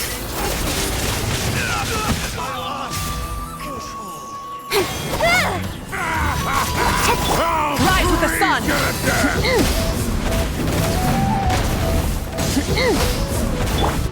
Leave this place.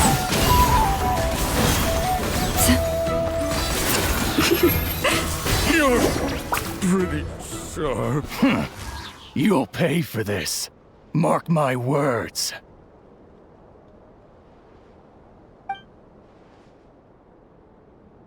Hey, if you're so tough, get back here and put him up! Huh. Guess all they're good for is running away. I'm so sorry. You've had to put up with far too much unpleasantness today. Come on, it's not your fault.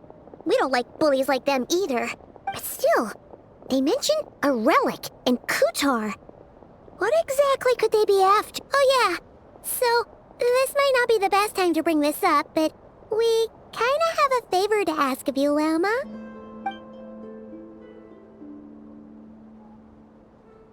I see. So your questions concern the sacred relic too. Please, do not hesitate to speak your mind. Unlike those insolent intruders, you walk in the moonlight with open hearts. You stood by us when we needed your help, so it's only right that I return the favor. But let us continue this conversation somewhere more fitting. As it happens, there's something I'd like to show you, too.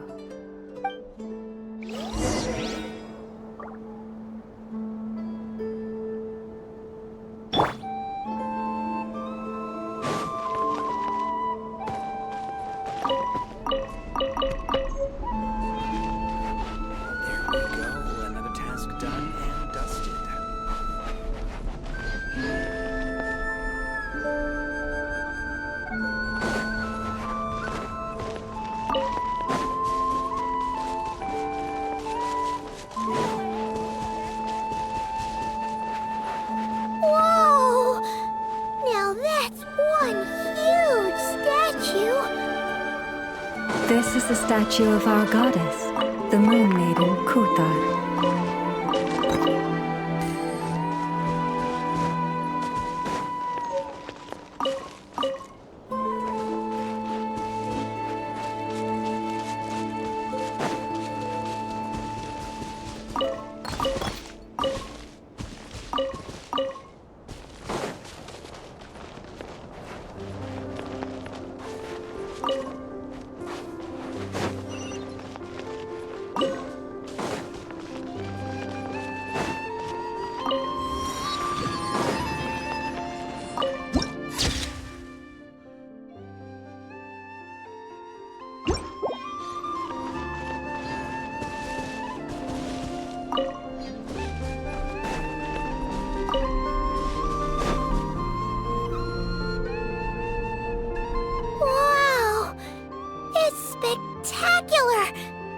Kutar was born here on Hisi Island around 500 years ago. As it just so happened, a priestess of the Frost Moon Scions witnessed the moment of her birth. Instantly realizing that this was the prophesied rebirth, she quietly recorded the event and carved this statue to honor that miracle. According to legend, Kutar's birth was accompanied by the sudden appearance of many Kuhenki, who wove the moonlight that bathed her into silken vestments fit for a goddess. Hey! It's like it knows we're talking about it.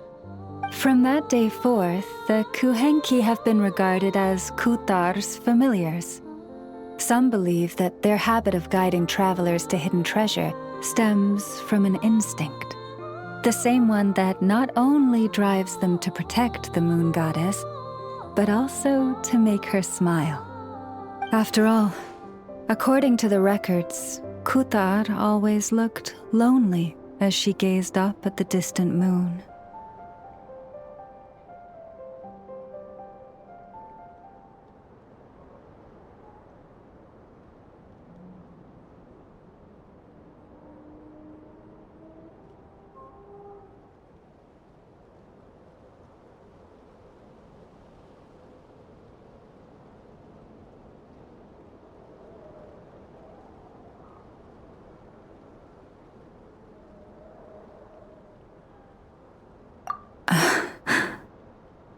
Kutar left Hisi Island before I was even born. According to the previous moon chanter, the goddess was angered by our people's greed, and that is why she left us. Where did she go? No one knows what happened after she left. But just a few months ago, after those 2 ancient moon's remnants fell from the sky, she was spotted on Hisi Island once more. And the Fatui have been harassing and threatening us ever since. Judging from what they've said, our moon goddess is actually their missing harbinger, Columbina, the damselette. The damselette? But isn't she number 3 amongst the Fatui harbingers? So she's actually the moon goddess. Why would she join the Fatui then? That too is a question I've struggled with. But even at the best of times, understanding other people's choices is difficult, let alone those of a goddess. Plus, forgive me, there I go again, rambling on about our history. But you came here to ask about the sacred relic, didn't you? Honestly, Paimon's not sure which part she's more curious about now. Since ancient times, the Frost Moon Scions have had in our possession a special fragment of the ancient moon's remnants. A piece in which I sense a power unlike any other. Successive generations of moon chanters have all detected a divine presence within it. We call this unique remnant the Moon Marrow. We heard you can use it to see what happened in the past. What is it in particular that you seek from the past? Well, basically, to cut a long story short, the traveler here is actually from outside of Tibet. Oh.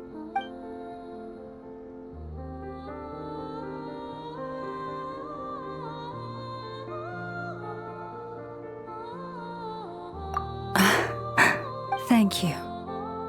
Your honesty is a sign of your trust, both in me and the Frost Moon Scions.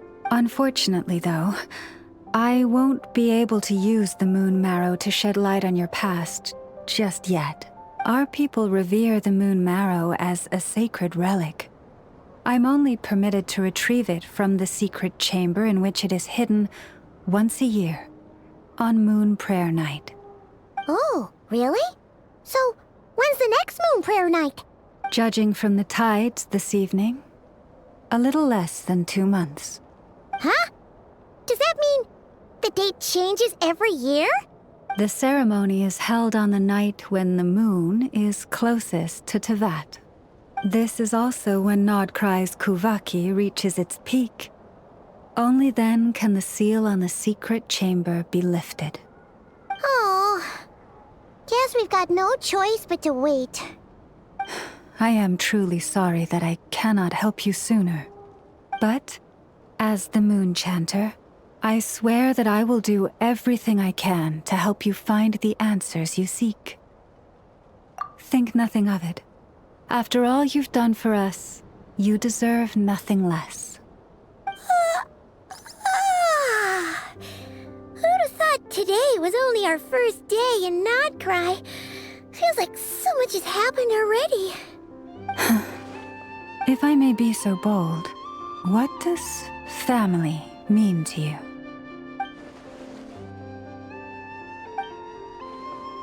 If you are aware of something, a secret that could hurt your family, would you be honest with them, or try to hide it?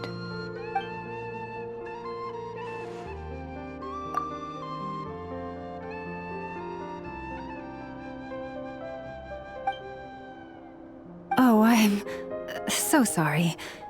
That was a strange question. I guess I've just never met anyone with a story quite like yours before. It's getting late, and you two must be rather tired too. Would you like to stay the night here on Hisi Island? I can have someone prepare some lodgings. Oh, that's all right. We've already got a room back at the flagship as it happens. Speaking of which, if you ever need us, feel free to come knocking. Do you need me to show you the way back? No worries. It's quite a way, and you should get some rest too, Lauma. I'll make sure to be careful. Understood. Then I won't keep you. May your first night in Nodkrai pass in stillness and peace. So, what you thinking? Sure was an eventful day, huh? The good news is, we're not at a dead end in the search for your spaceship yet. We can always learn more about this place while we wait. The usual drill, huh? Paimon's really getting sleepy now.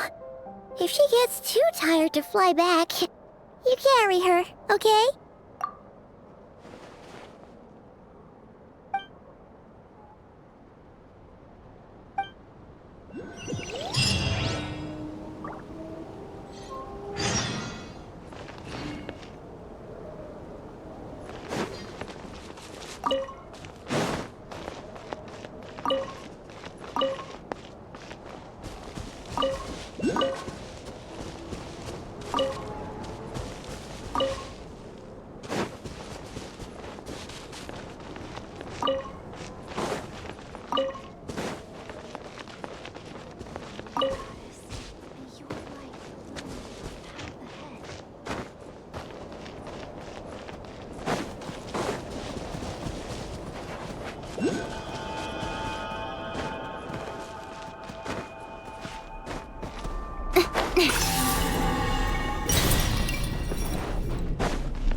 Not bad, as far as treasure is concerned.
Hey, what are you doing here? Oh, these flowers. I remember. When you first appeared, there were flowers like this all around you.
Who goes there? How did you get in here? I am but a passing traveler. I followed your song here. I'm very sorry if I've intruded. Akuhenki. She brought you here.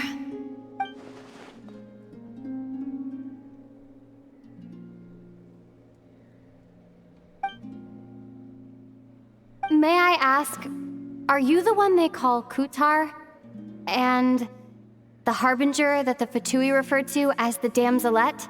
The Fatui? Are you here at their behest?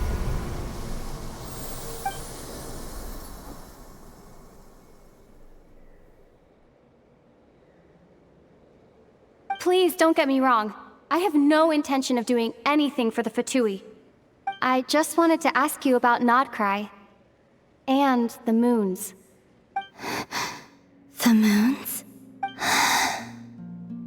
Do not believe in what you can see. What truly matters is what you cannot. What do you mean?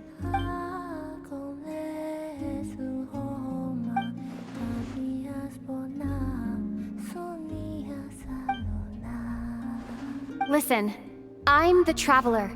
I'm on a journey through the nations of Tevat. Hello.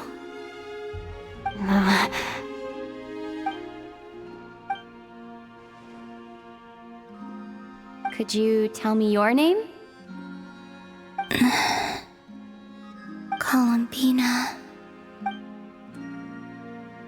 Kutar, the damselette, the moon goddess. Pick whichever takes your fancy. I do not know my own name.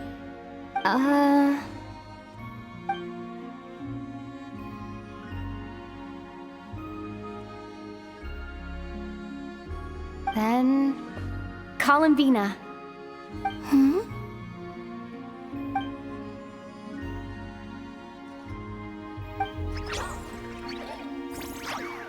This Kuhenki, this Luanatar, did you bring her into being?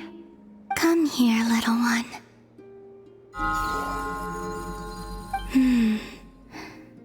The trace of a blessing, but not one of mine. People always assume I can do many things. Assume I have done many things. But I haven't. All I ever wanted was to.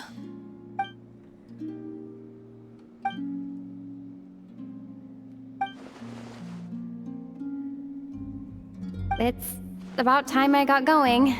I'm very sorry for disturbing you today.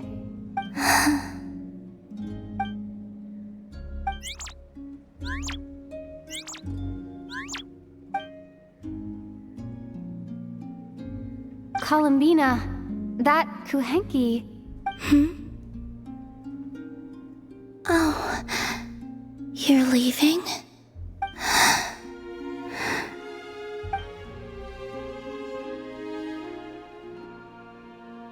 Go then.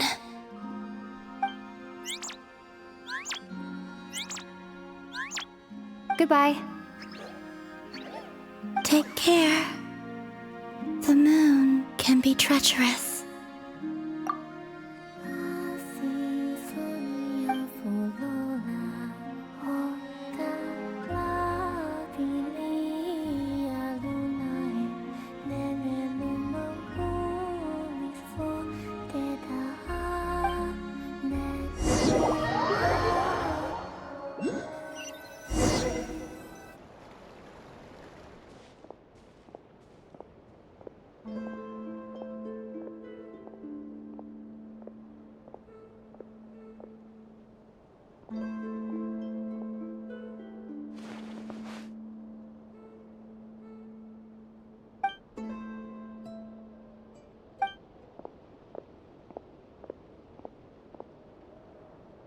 Wait, is that... Ether?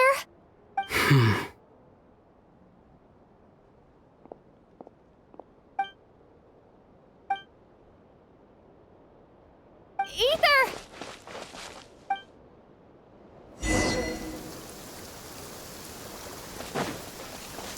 Ether!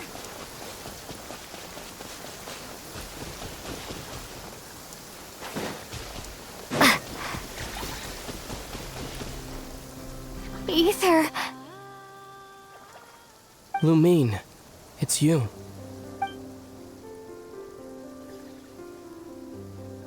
Why are you here on Hisi Island? If I told you I was here in search of the Frost Moon Scion's sacred relic, what would you think?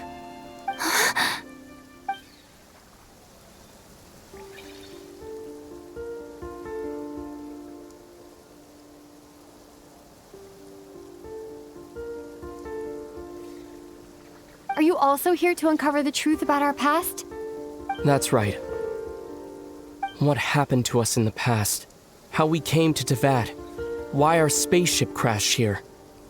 There are things I want to know too. But I'm not about to sit around waiting for another 2 months to find out. Wait! Wait? But I still have unfinished business.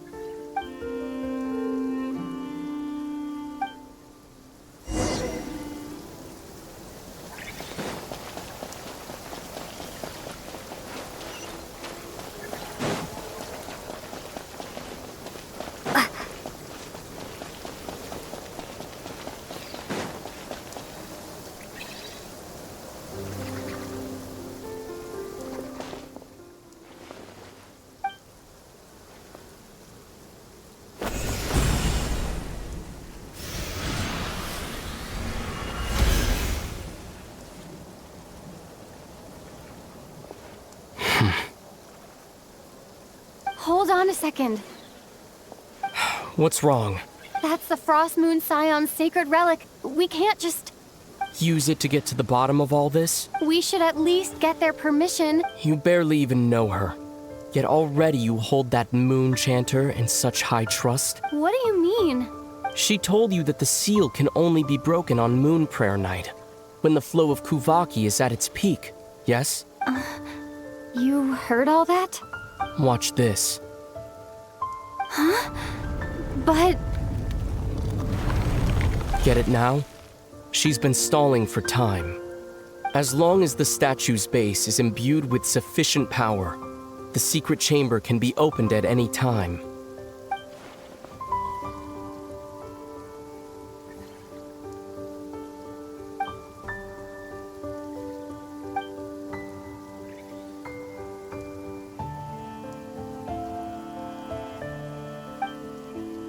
Is it such a sin when I don't put all my cards on the table for you, but not when someone else is doing it?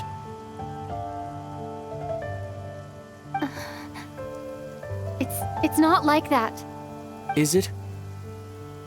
Ether, you've got it all wrong. This whole time I've wanted to ask you, what happened to make you like this? I admit, I've been having trouble accepting it. But after all this time apart, I've finally come to terms with who you are. Willful side and all. I trust you. I still do. Through all the worlds we've traveled, you've always been there by my side. If there are things you can't explain yet, I can wait while the journey goes on. I'll wait as long as it takes, until the day you're ready to talk. Lumine.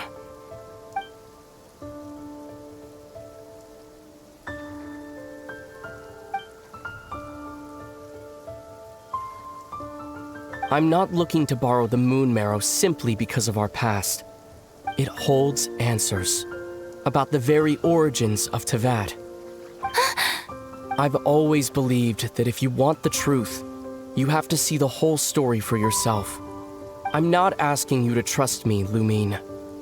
Just don't try and stop me. If this choice weighs on your heart, then let me go in alone. Forget this meeting ever took place. A bit late for that now. But maybe this is the chance I've been waiting for all along. Even if it fades with the morning light. I want to go with you. You sure? Yeah. Then let's go. Ether. It's been ages since we went on an adventure together. I can't wait. Really? You think I'd lie to my little sis?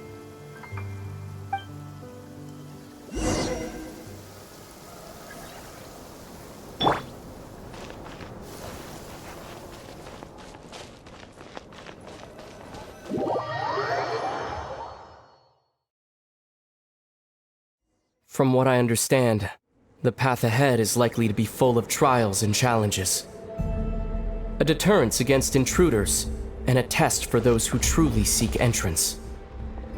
Nah, I doubt the two of us will have any problems. I agree. Still, if we get separated, things could get tricky. Best we move together and watch each other's backs. Even the sound of your footsteps takes me right back. As a warrior, as a traveler, as my little sister.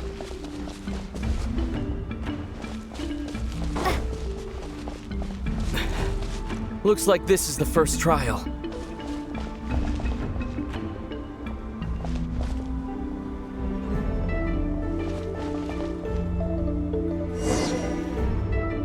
Lumine, do you understand how Kuvaki works?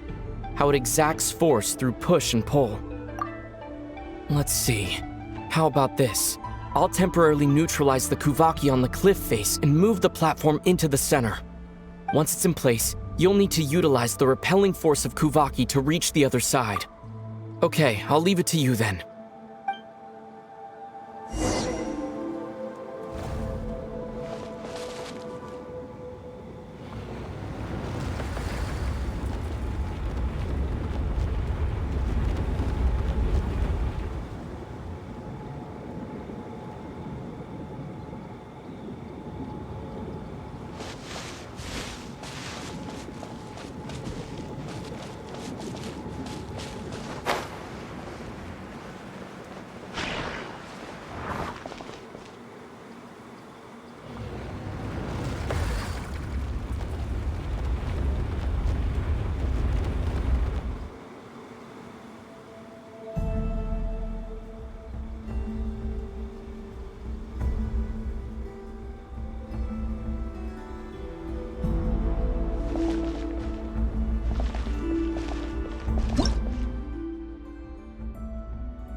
should help Ether get across.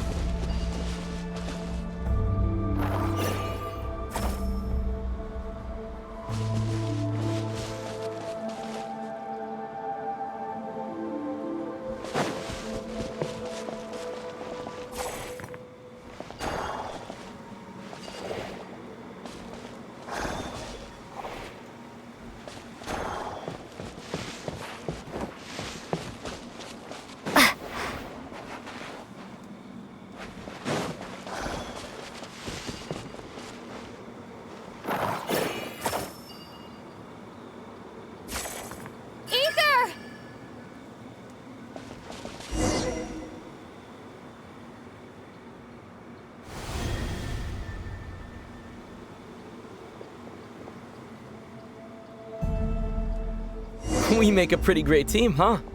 Just like the old days.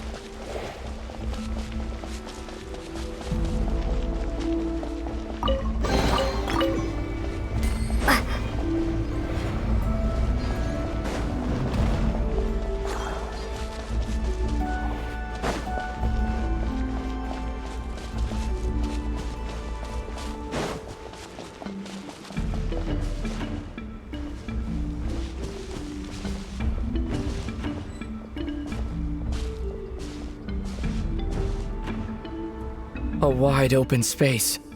Must be in for a fight.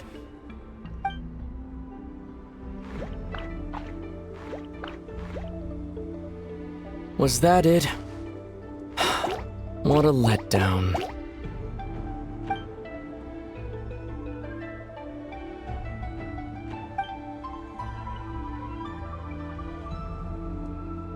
Lumine. What is it? Why are you looking at me like that? Those enemies were weak, were they not? Maybe it's because the trial's only just begun. Actually, I've got an idea. Why don't we have ourselves a little friendly competition? Let's see if your journey has made you rusty. You're on!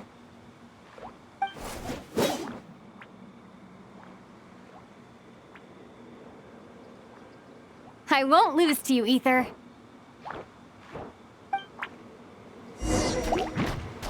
If memory serves, I used to come out on top more often than not. You sure you're alright? Your memory's slipping, Ether. Save it. We'll know who's stronger soon enough. Let's see what you've got.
Fine, you win. Didn't feel like you really wanted it anyway. Going all out in a place like this? Sounds like overkill to me.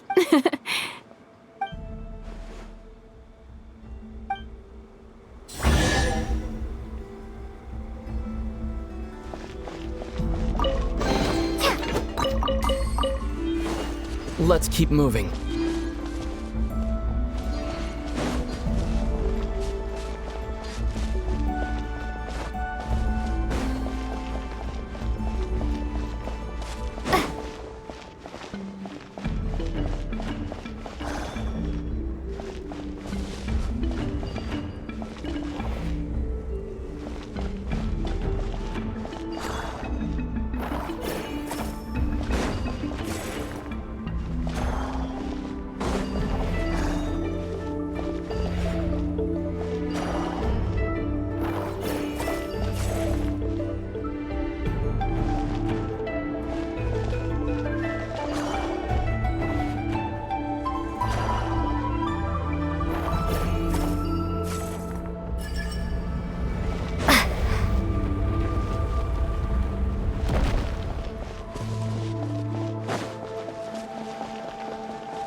this place?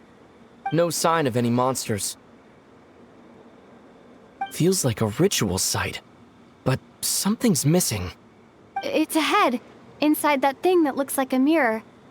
I can feel it, but maybe it's sealed within? Can you open it using Kuvaki? Apparently not.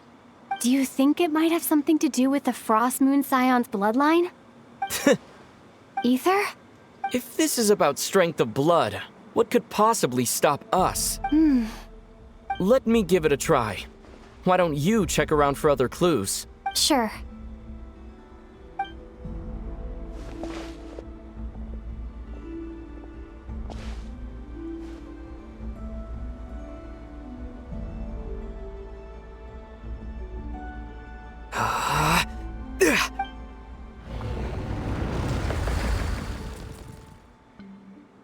Found it. This should do the trick. Okay.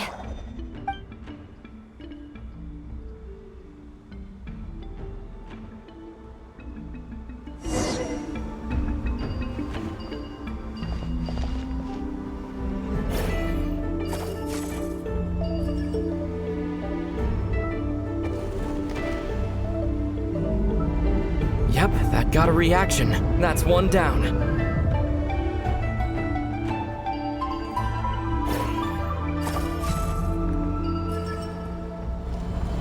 Nicely done.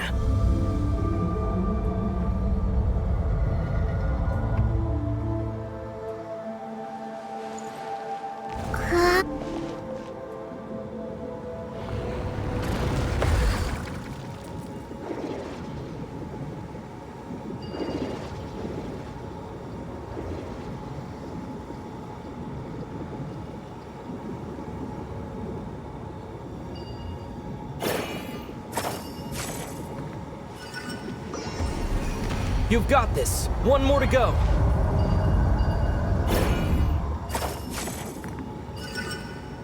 Good work, Lumine.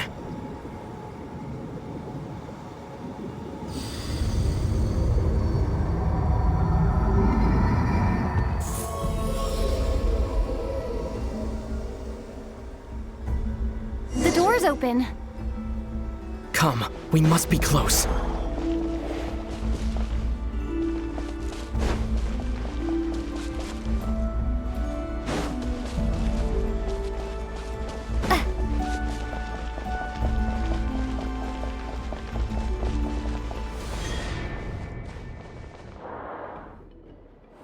Stay on your toes now.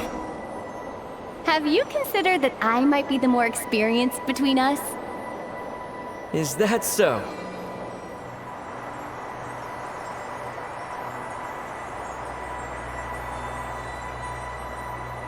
So, will you be heading off again after we're done here? Maybe. Maybe not. Another cryptic response. Don't worry about things that haven't happened yet.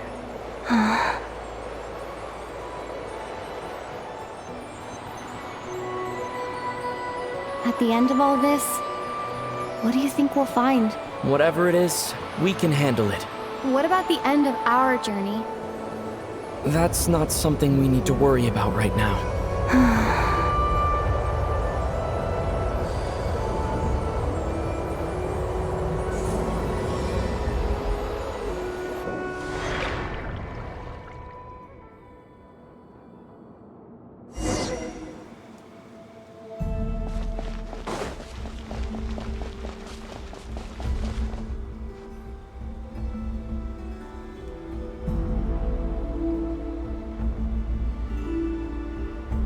Looks like the final trial is just up ahead. Ready for battle? When have I ever not been? What's wrong? Going on an adventure with you side by side, it's been so exciting. But at the same time, it just feels surreal, I guess. Maybe because it's been so long. You know, this is only the second time we fought together since the day we both woke up in Teyvat. Maybe that's it. Lumine, let the light of our blades come together once more. just like they did in the past. Ether. This is a night of miracles, an adventure that belongs to us. Let's not weigh it down with worries and regrets. This is our adventure.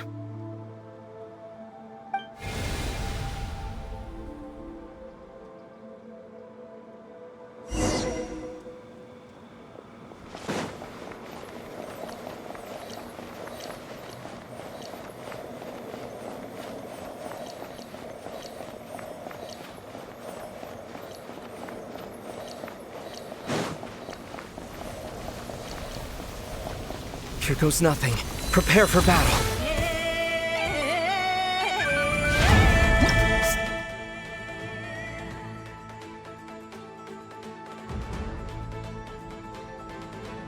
Stay focused! Dodge its attacks!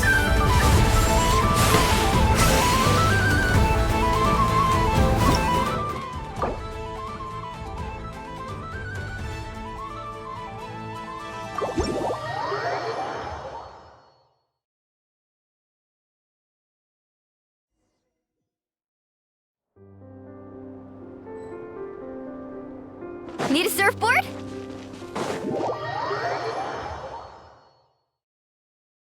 From what I understand, the path ahead is likely to be full of trials and challenges.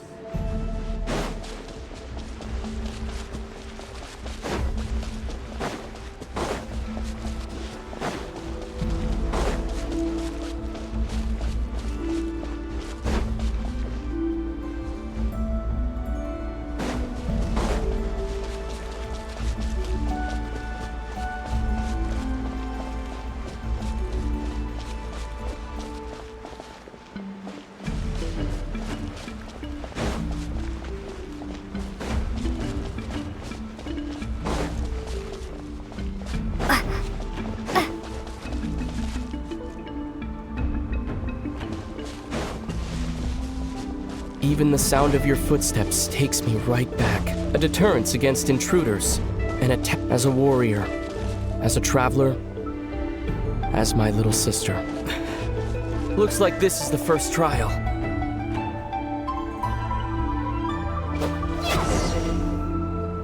Lumine, do you understand how— Okay, I'll leave—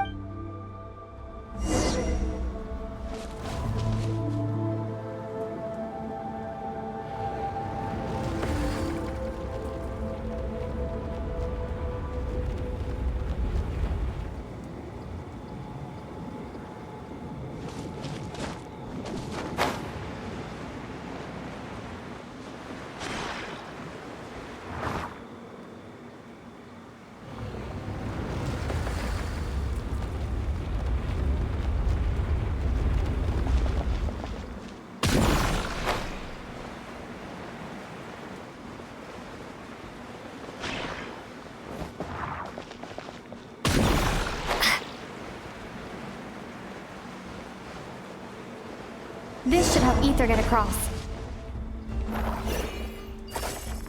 Ether!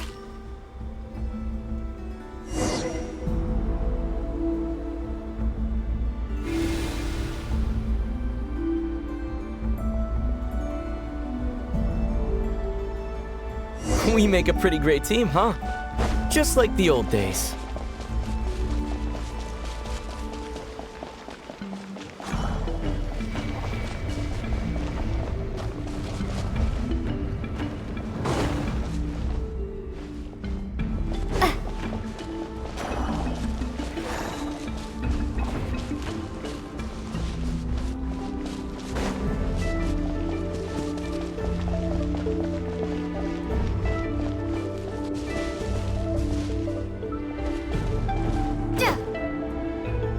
A wide open space.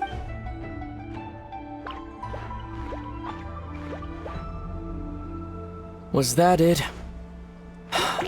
What a letdown. Lumine. What is it?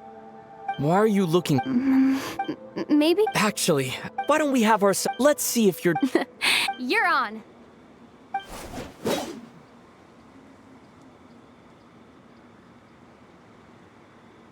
I won't lose.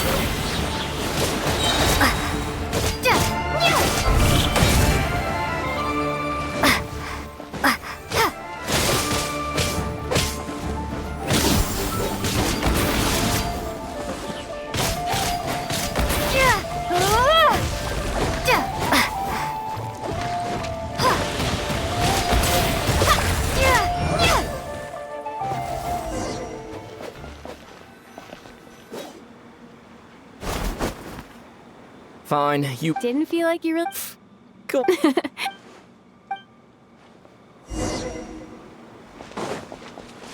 Let's keep moving. If memory serves, I used to come out on top more often than not.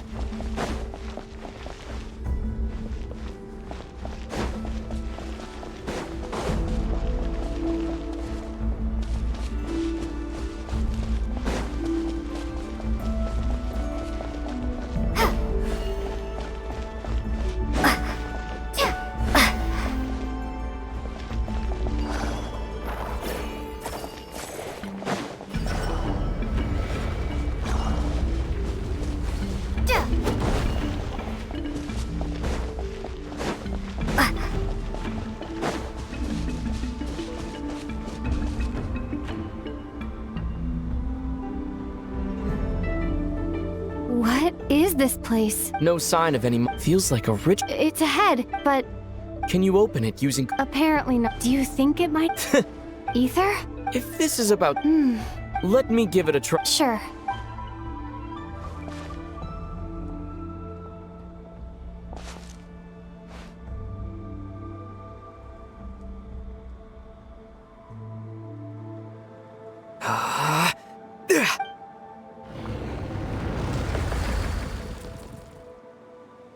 Found it. This should do the trick. Okay.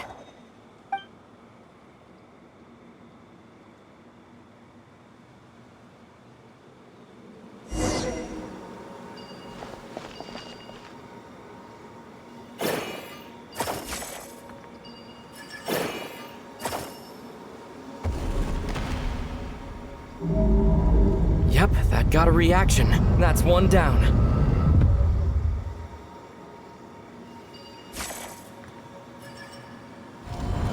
Nicely done.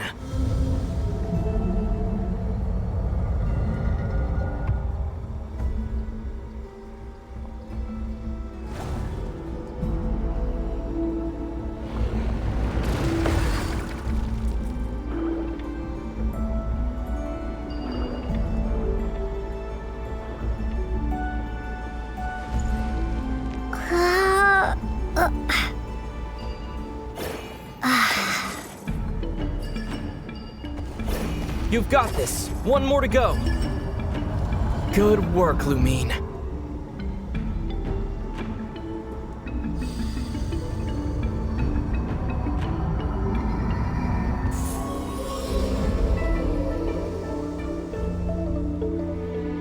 The door's open. Come, we must be close.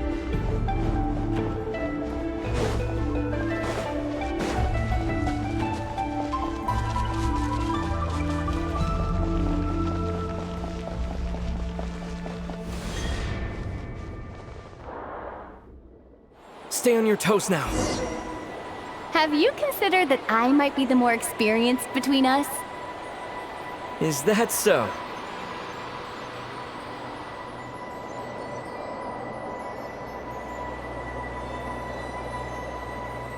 So, will you be heading off again after we're done here? Maybe.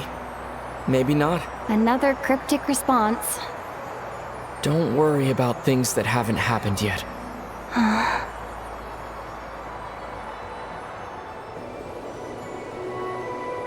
At the end of all this, what do you think we'll find? Whatever it is, we can handle it. What about the end of our journey? That's not something we need to worry about right now.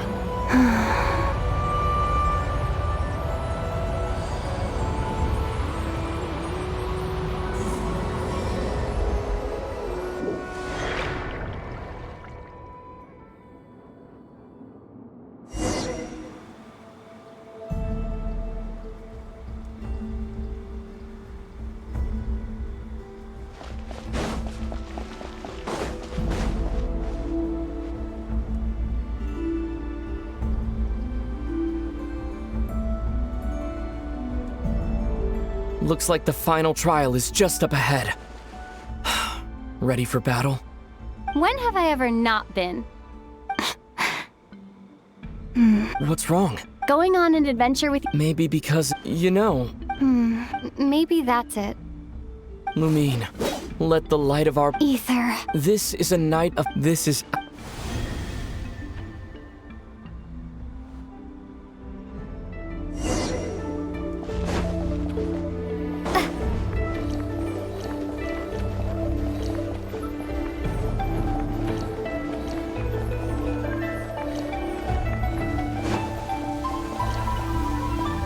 Here goes nothing.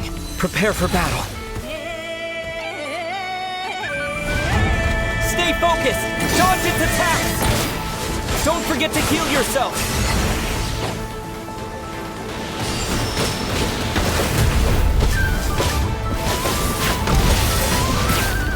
This is bad! Now's our chance!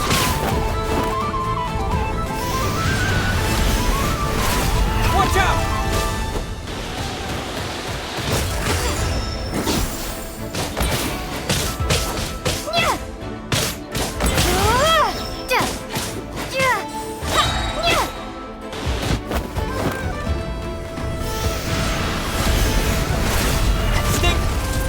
Time for the finishing blow!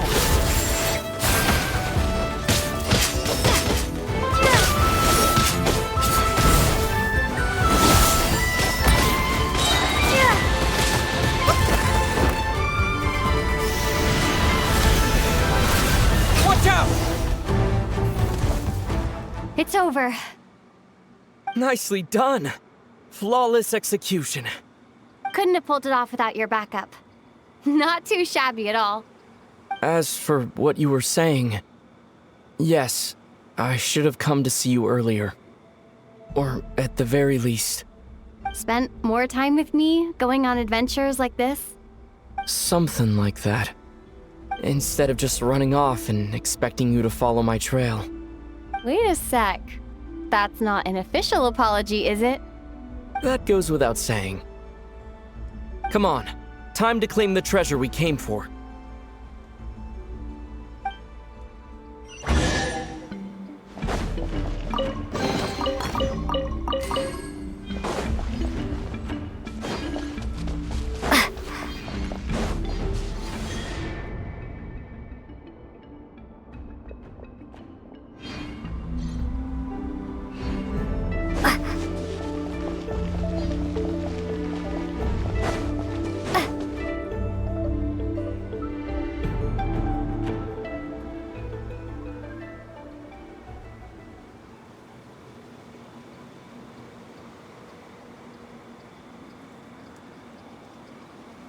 So this is the Moon Marrow, the treasure we've been after.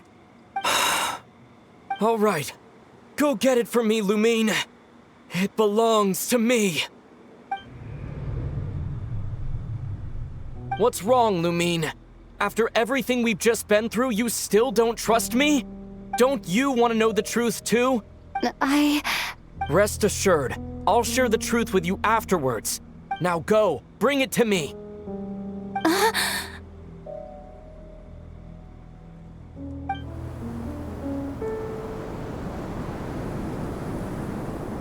What's going on? Where did this fog come from? Ethan!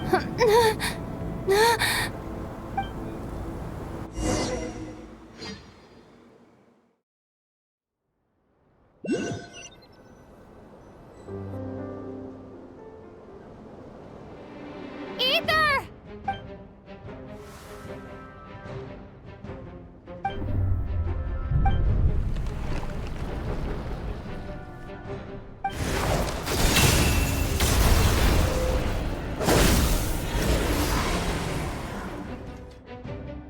Ether!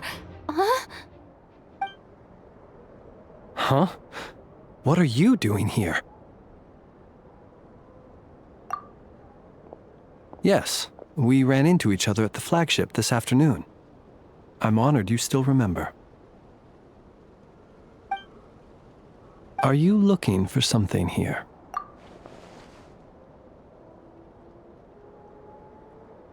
And you just happened to end up surrounded by the Wild Hunt. Sorry, I did not intend to come off as pointing fingers. Indeed, perhaps our courses of action do not differ so greatly. Not exactly.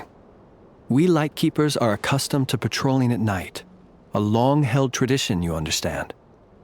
I was just passing by when I noticed that the wild hunt had struck. So I simply did what I am duty-bound to do. As a matter of fact, I just saw someone leaving in quite the hurry. Was that your companion?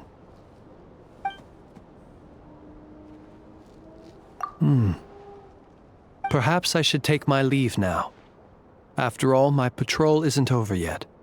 Krai is a dangerous place to be at night. I'd advise that you head back soon as well.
Woke up and saw you were gone, so she made you a cup of berry juice to help you sleep.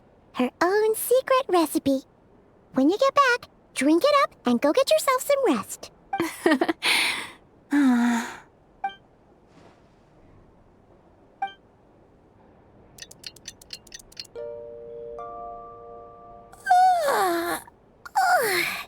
Good morning? If now still counts as morning. When did you get back last night? Did you sleep well? Good to hear. So, where'd you wander off to on your midnight stroll? Anything interesting to see in Krai at night? Oh, really? Come on, don't leave Paimon hanging. All right. Guess we'll have to feed your stomach before we feed Paimon's curiosity. Let's go grab something to eat while we talk.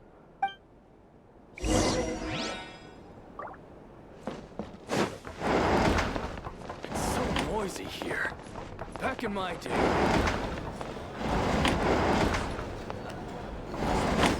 I recommend you drink less.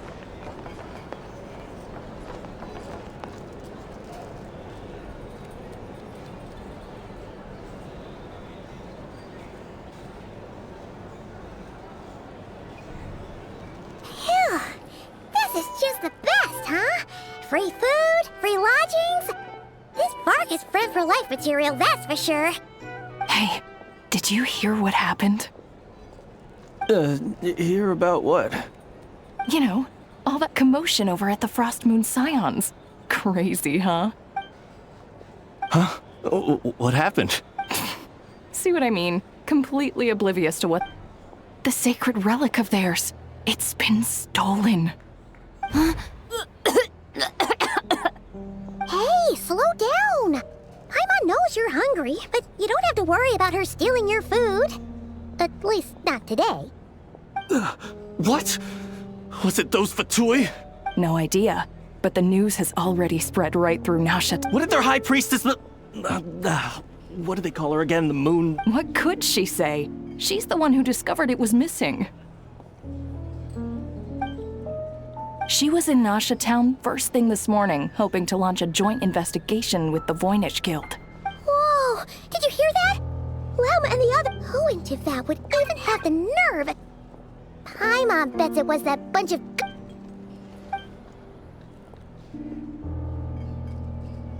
Huh? What's wrong? A joint investigation? Good luck getting any takers. Unless there's some reward or business opportunity to sweeten the deal. Same thoughts here.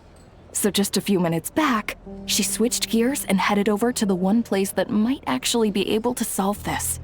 The Curatorium of Secrets. Ah! You scared Paimon! What? Huh?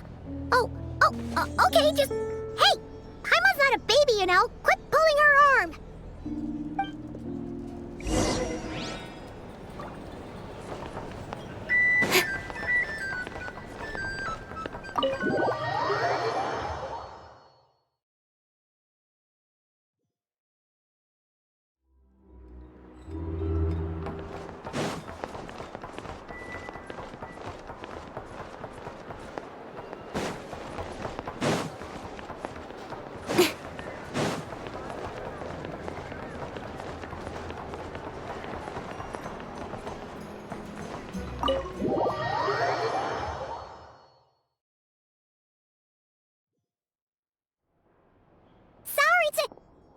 Huh? There's no one here. But didn't they just say Lauma came this way a few minutes ago?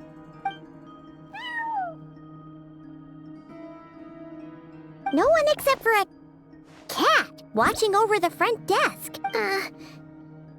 Excuse meow? Are we supposed to check in here?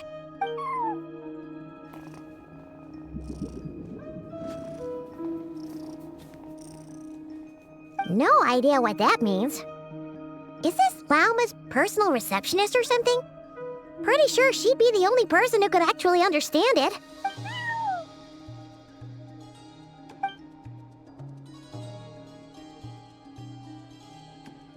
Huh?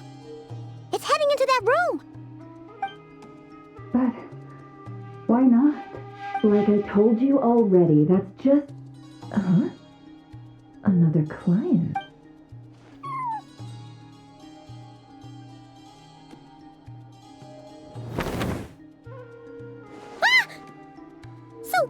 You were in this room the whole time? Something I can do for you? Traveler. Paimon. Oh, you're acquainted then? Yes. They visited Hisi Island yesterday. We had dinner together. Allow me to introduce you. Traveler, Paimon. This is Nefer, boss of the Curatorium of Secrets. Pleasure to meet you. They are travelers who arrived in Krai just yesterday. Greeted by the birds and beasts of this land, they are kind-hearted souls who walk in the moonlight's glow.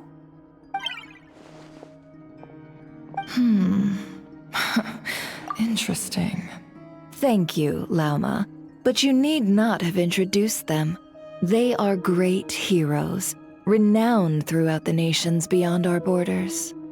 Oh, really? Do not forget, I deal in information. Just because most people in Krai pay scant attention to foreign affairs, that does not mean the same goes for the Curatorium of Secrets. They're the heroes everyone was talking about before. The ones who saved Natlan during the Abyss crisis. I see. We Frostmoon Scions seldom leave our domain, so I had not heard of your heroic deeds. Please, It's no big deal. We were hoping to keep a low profile anyway. If we had to list all of our titles, huh? What's wrong? Still not feeling great? So, what brings you both to the Curatorium today? Oh, so basically, we were just eating when we overheard people talking about how the... I see. Ah, I see. So you came over here because you were worried about Lauma. In that case, Lauma, why not ask these battle-hardened heroes to take the commission for you? Honestly, it's a little beyond the means of such a modest establishment as ours. Your modest establishment? Unable to handle a commission. You just don't want to take it, do you? You're right. I do not. What kind of commission is this? Surely it's not to recover your stolen relic? Yes, that is it. Recovering the relic is both my duty as a moon chanter and a step toward fulfilling the promise I made the Traveler. But Nefer has already declined our commission multiple times. And yet, just as it always has, the moon will continue to illuminate the sky above the curatorium. Come night or day, may the moon goddess keep you. Enough of that.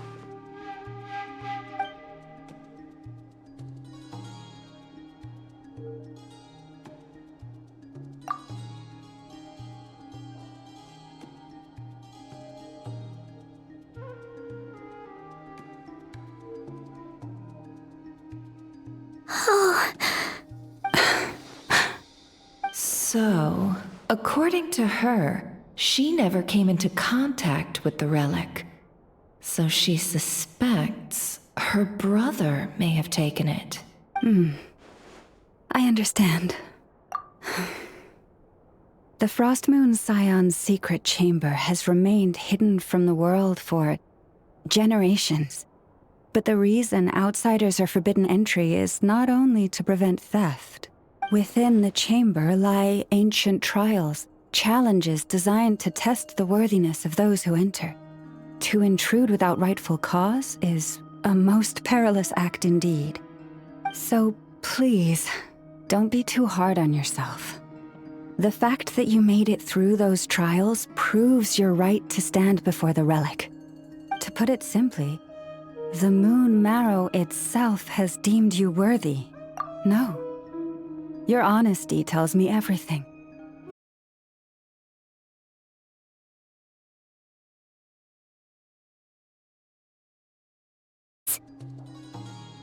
Perhaps that's why, then. Either way, the Moon Marrow was taken. And I believe you. See? Didn't I tell you it would all work out in the end? But before everyone starts celebrating, forgive me for asking just one more thing. Are you absolutely sure your brother took the relic? What do you mean? Weren't they the only ones inside at the time? Who knows? Think about it. After your brother broke the seal with abyssal power, what was to stop someone else from following you in there? In theory, nothing. And as it just so happens, I received a tip-off from one of my sources earlier this morning. Word is, today of all days, the Fatui suddenly called off their search for the relic. What? Huh? Why? Well, either they woke up this morning and suddenly decided they'd lost all interest, or... Exactly.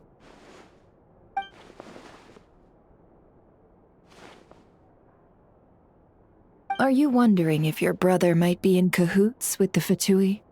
Which is why I asked, are you absolutely sure your brother took the relic? Or to put it another way, do you really know your brother?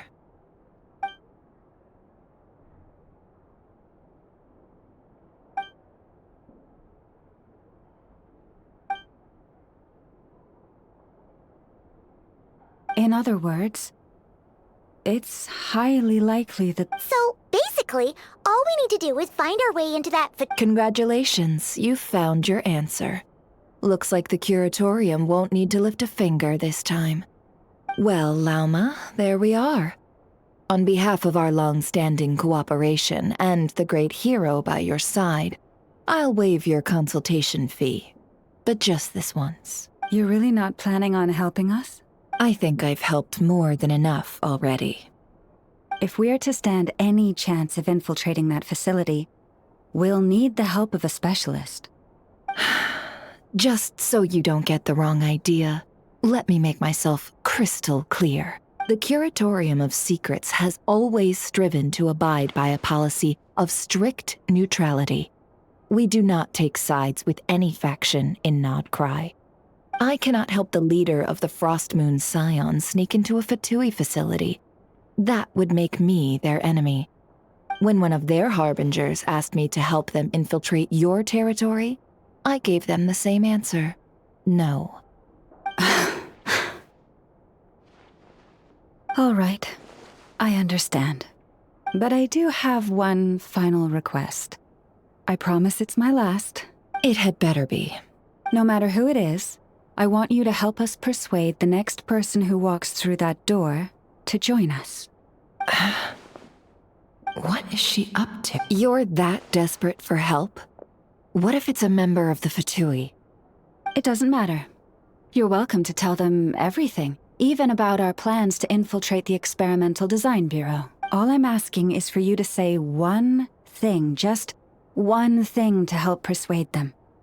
If you do that, I promise I won't ask you for anything else.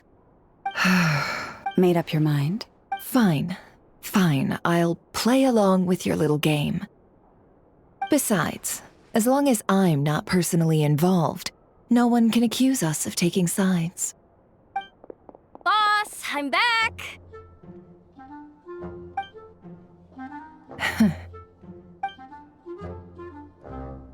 You won't believe the luck I've been having today. Remember you sent me to find that runaway cat, yeah? And you said I'd only be back after dark? Well, guess what? Right after I left the house, this big ibis flew over and the missing cat was right in its claws. And once it got close, it loosened its grip and... Boss, you're meeting clients. I'm so sorry. I'll get out of your way.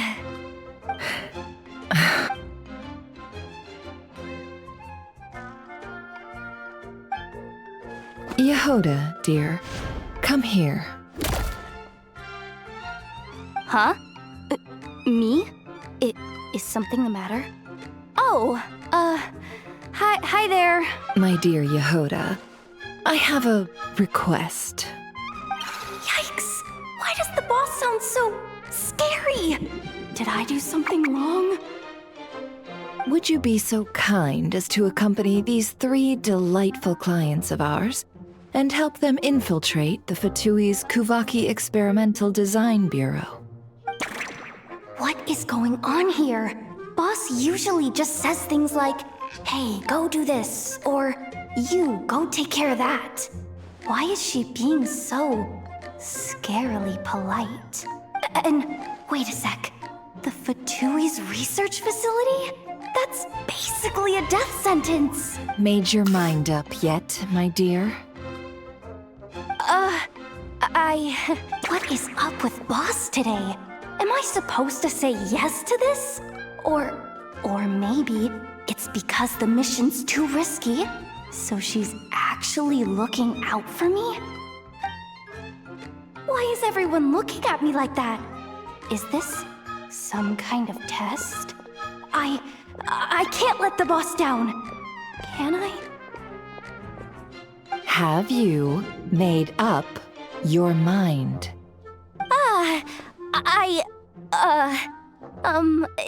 That's... Sure, why not? Really? You really don't mind helping us? Huh? Oh, yes. I mean, no. Of course, I guess I do. Oh, thanks so much! We owe you big time! On behalf of the Frost Moon Scions, too, thank you, Yehoda, for your help. What the? Seriously, what just happened? Why does the boss look so fed up? Oh no, was I supposed to turn them down? All that mentoring, time spent teaching her how to deal with different factions. In one ear and out the other. Never. You got what you wanted. You promised that was it. I know this goes against your principles. I won't forget the favor. Trying to get me to change my mind now? Of course not. I just wanted to say thank you. So, thank you. Oh. Yehoda, we'll leave the planning to you. Let's discuss the details elsewhere. Huh? Oh, okay. Oh, what have I gotten myself into? Oh, by the way, Yehoda, before you go, What is it, boss? you're fired. Huh? Effective immediately. As in, this exact moment. The curatorium will take you back, of course, but only once you've completed this commission for our 3 clients. What? Is there some issue? Well, here's the upside. Without me taking a cut from your commission, you'll earn more. Seriously? Can someone explain what's going on here?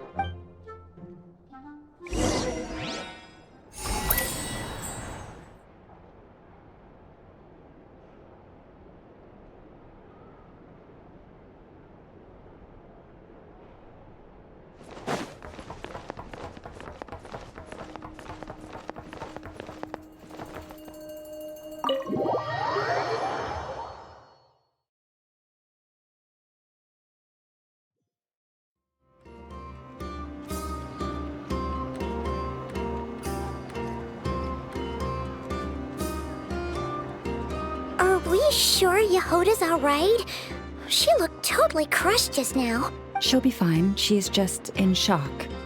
But one thing's for sure, the Curatorium's professional standards are beyond question. The fact that she only requested 1 day to prepare says it all.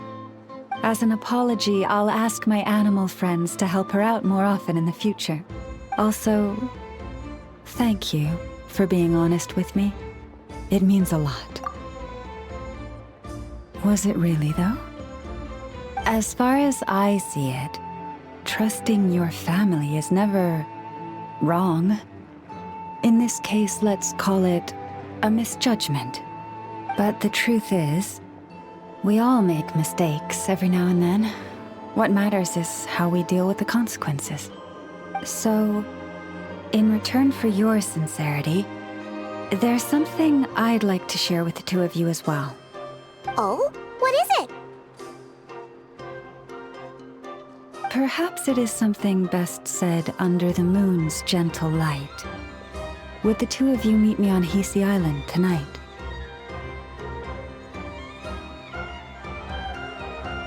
Oh, it does sound important. You're right, there's too many people here. Somewhere quieter makes a lot more sense. Thank you both for understanding.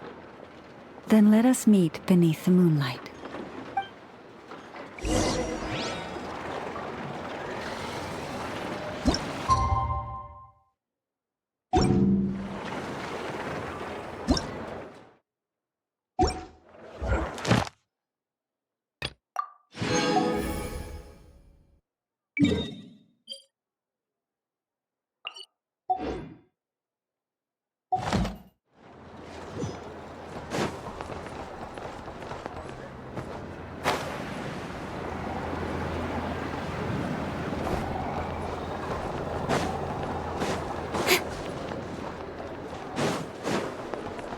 Ad Astra. Thank you for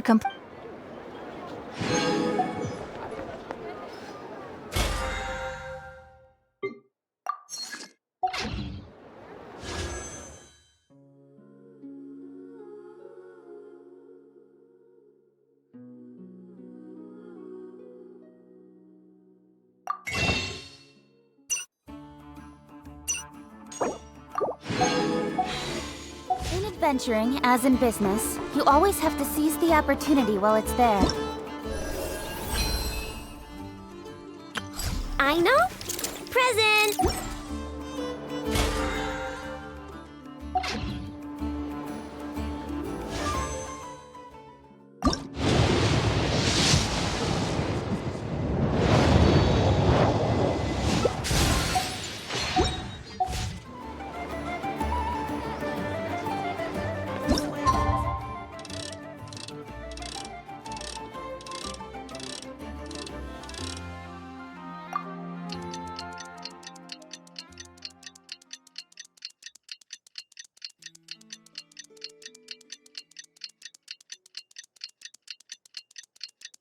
It's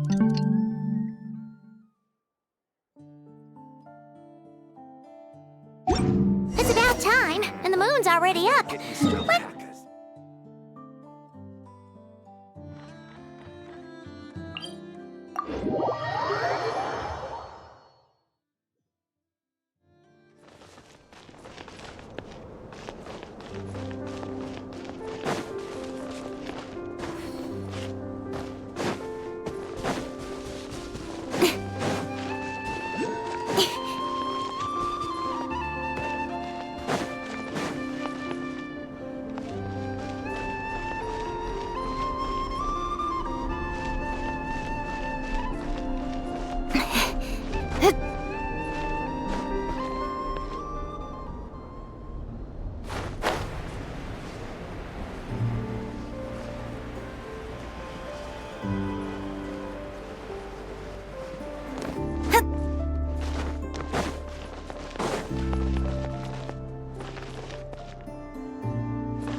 praying? I am indeed. For the moment I was born, my people exclaimed, "Behold, eyes like the moonlit tide, antlers like the crescent moon, and blood that glimmers silver as the moon's reflection." From as far back as I can remember, the first words I ever learned were prayers to the frost moon.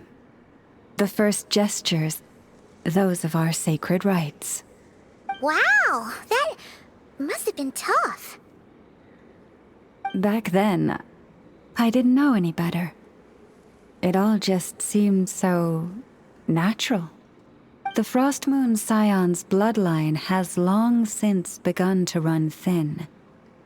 Nowadays, even those of us with antlers are few and far between, let alone those attuned to the power of Kuvaki. But I...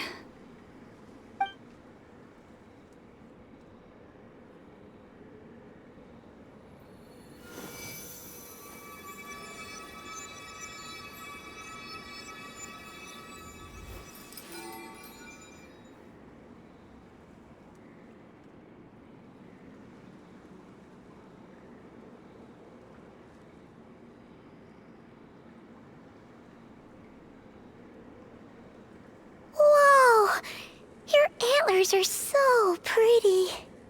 They say it's an extraordinarily rare condition. Once in a century, if that. I am unusually sensitive to the moonlight, as well as to the Kuvaki's ebb and flow. As a child, I could barely sleep because of it. Oh no! It was that serious? To others, fluctuations in Kuvaki are something you easily get used to, like a gentle tide lapping away at the shore.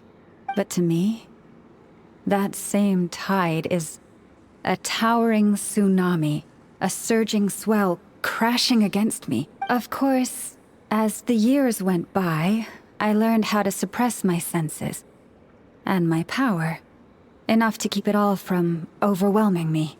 But because of that, I also had to walk the path of concealment. Concealment? From the moment I was first taught to pray, my kin would point up to the night sky telling me, that Lauma is the frost moon, the last of the moons, the sole surviving truth. But I would ask them in response, why? Why can't I feel anything from it at all? Later, I came to understand that they simply could not tell where the real tide was coming from. They couldn't sense it. The true moon beyond the sky's veil.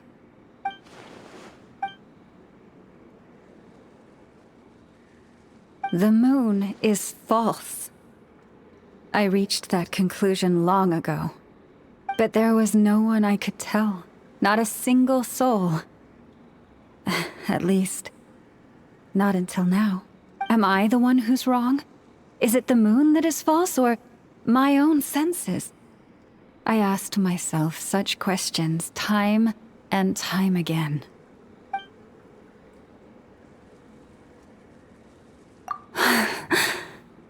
Thank you.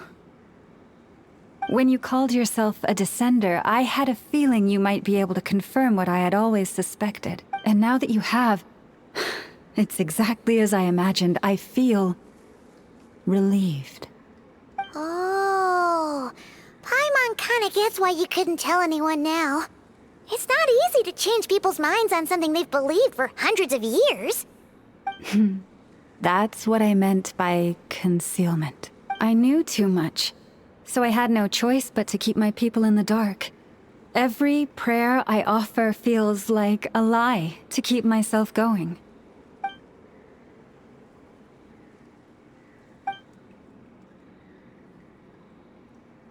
You've already met our Kutar, haven't you? Huh? When was that? And, more importantly, when were you planning on telling Paimon? Ah, no wonder. What did you think of her? What exactly do you mean by up in the clouds? I understand what you mean. She is quite indifferent to the world outside herself. But, yes, it was shortly after the fall of the ancient moon's remnants. I asked her what the Frost Moon Scions meant to her, and why she left in the first place. Yeah? So, what? Perhaps it's better if you ask her yourselves. Things tend to get lost in translation when you speak on someone's behalf.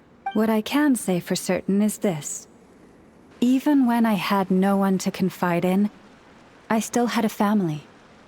I still had the Frost Moon Scions. But that girl, born beneath the moonlight, perhaps she's never felt she had either.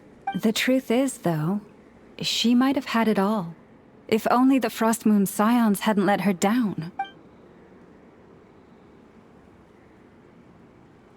The Frost Moon Scions now walk a path of error. They offer their prayers to a false moon, and to a goddess who can no longer answer them. I want to change all that, but with the Fatui closing in on us day by day, the Frost Moon Scions must stand united, now more than ever. I just need to wait for the right moment. Lady Lauma! Lady Lauma! Cappy? Has Kadena's condition deteriorated again? Traveler, Paimon, We'll have to continue this conversation later. We'll come too!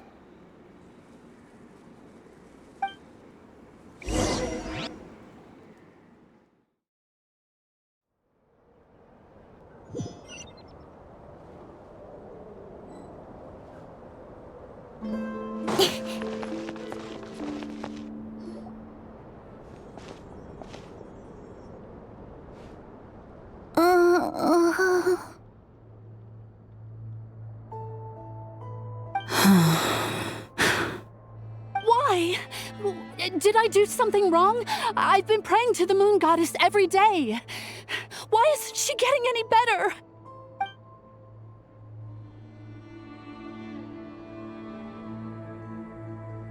Cappy, I need you to wait outside. I'm about to start her treatment.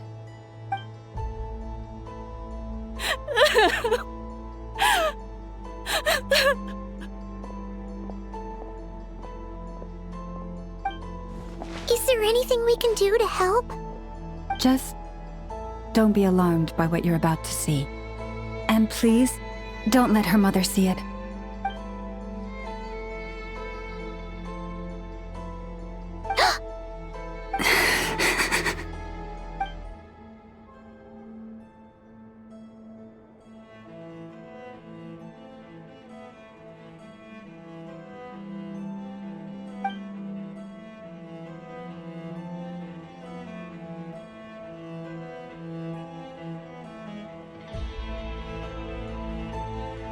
Shh. Please. Help me keep this a secret. She looks much better now. But, Lauma, was that? A medicine prescribed by a local doctor. For ordinary people, my blood has the power to counteract any adverse reactions to Kuvaki.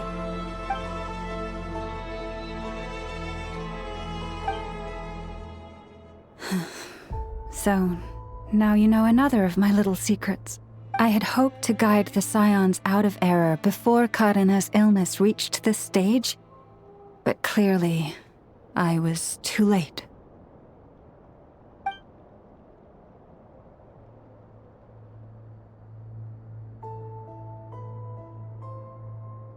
My life is as hidden from sight as the far side of the moon. Yet people only look to the bright side for guidance. If the day ever came when the two sides were reversed, could they truly accept it?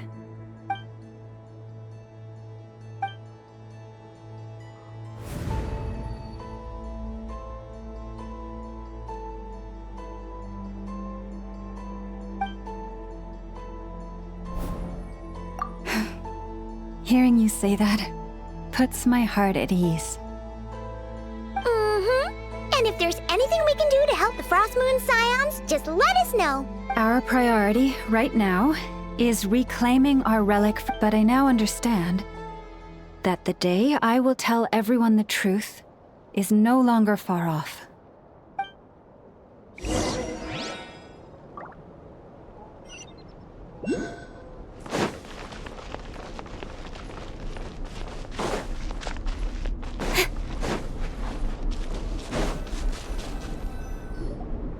Wow! Paimon would never have guessed Lauma had all that bottled up inside. Hey! Watch your step! Ah! What's wrong? Oh, you scared Paimon. You scared me there too. Almost stepped right into one of my traps. A trap? Why would you leave a trap somewhere like this? Well, it's not like this is a main path. And besides, we Frost Moon Scions would recognize it instantly. Alright. You don't seem like you're with the Fatui, so I guess there's no harm telling you. Lauma asked me to set up these traps to keep the Fatui at bay. Oh! Come to think of it, their 3-day ultimatum is almost up now. Yes. Hopefully they'll back off when they realize we won't go down without a fight. Oh, you've done a lot for the Frost Moon Scions too, just like Lauma. Philomena? It's nothing. I was just wondering if any of this is really worth it. What do you mean? Our people. So many are stubborn, stuck in their ways, clinging to a truth they refuse to even question. Do they really deserve everything Lama's doing for them? Afraid. Huh. I suppose. Maybe you're right. No. I shouldn't be saying this. Just forget it, okay? Bye. Huh? Why did I say all that? Or really, why am I still doing any of this? Either way, this will be my final night with the Frost Moon Scions. Wow, she sure took off fast. Wait, you're not thinking of visiting that damselette up in Cloud Cuckoo Land, are you? Huh, given who she is, pushing her won't get— Let's bring her something tasty! If she doesn't want to talk, we'll have to— Hey, no harm in trying. Let's see. How should be a good mix of meat and veggies. There's bound to be something she likes.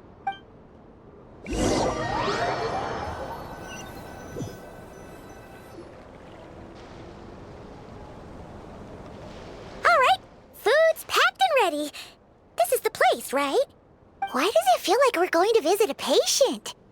Oh, no. Take this seriously, Paimon.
Remind me, who are you again?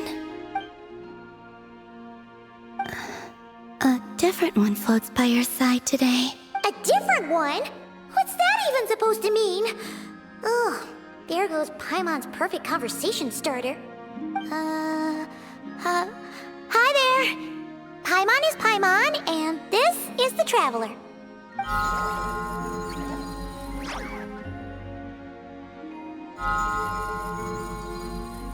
Oh, there you are. Between the two, I suppose you're cuter. Wait, what do you mean Paimon's less cute than that floaty thing? Columbina. What is it? What's your favorite kind of food? Is this a treat? Or an offering? Let's go with treat. Anyway, this is all the Traveler's cooking, so please, help yourself.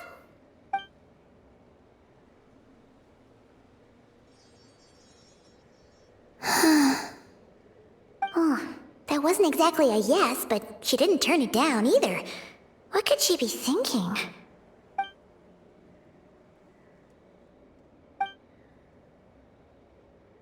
So, what do do you want to ask? Hey, she's actually playing along! Quick, now's our shot. You know the moon in the sky isn't real, don't you? I know there is only one moon in the sky. It is simply that some can see it, and some cannot. What does it mean to you? The missing prologue. What?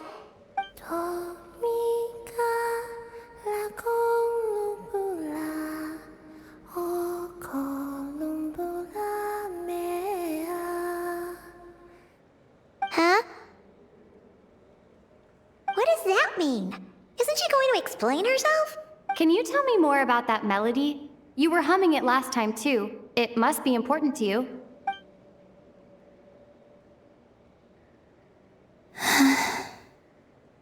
It is all I remember from the moment of my birth. A melody. A few lines of lyrics. Like a lullaby from a foggy dream. Oh, so who was singing it? I do not know. I have nothing else. Just that song. Huh?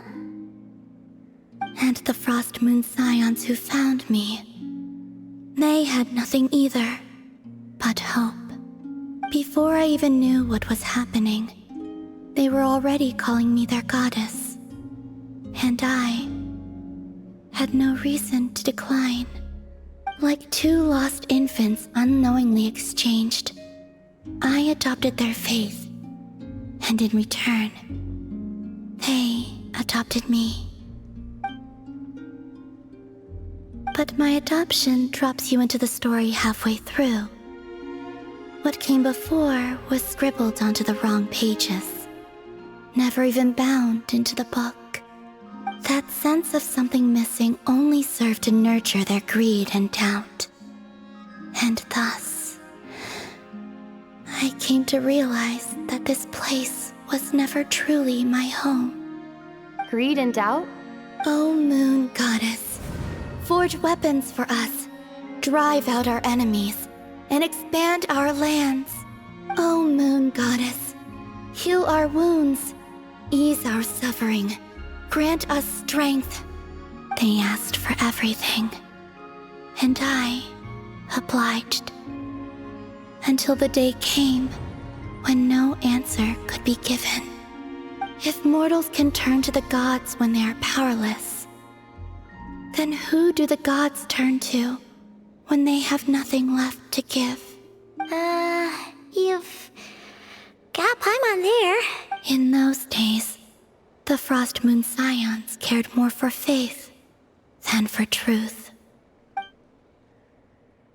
Reality rewrote the sky in words I could not understand. I did not want to read a tampered version, so I simply stopped looking. The real beginning of my story lies up there, on the moon, forever beyond my reach. Like a message carved for blind hands, sealed away where no fingers can find it. Huh. So that's how it is.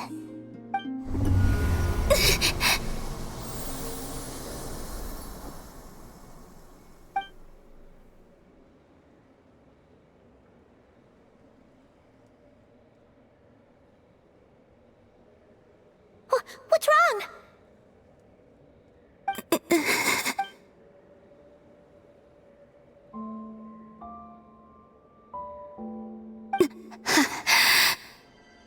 You should go. What, now? But you really don't look well. Did something just happen? Is there anything we can do to help? No. Aside from answers, I have nothing else to give you. This is the price of running away from home a second time. Running away from home?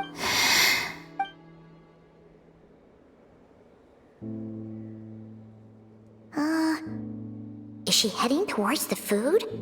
Did all of Paimon's questions make her hungry? Do you still have many questions? I know I should offer more in return for your kindness, but I'm feeling a little worn out. Oh, we're so sorry about that. The Tsaritsa was right. Freedom always comes with a price.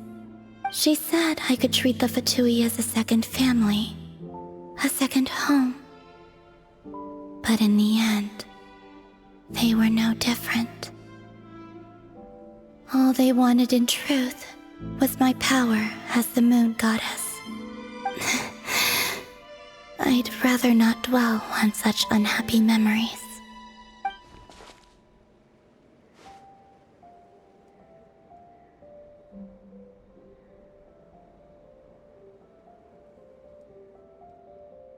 I have fulfilled my promise to the Tsaritsa, though it has used up much of my power. So you see, this has nothing to do with betrayal. So, you're just staying here for now, resting and recovering your strength? Yes. What about these flowers? They have grown in Krai for many generations. They're highly sensitive to the ebb and flow of Kuvaki.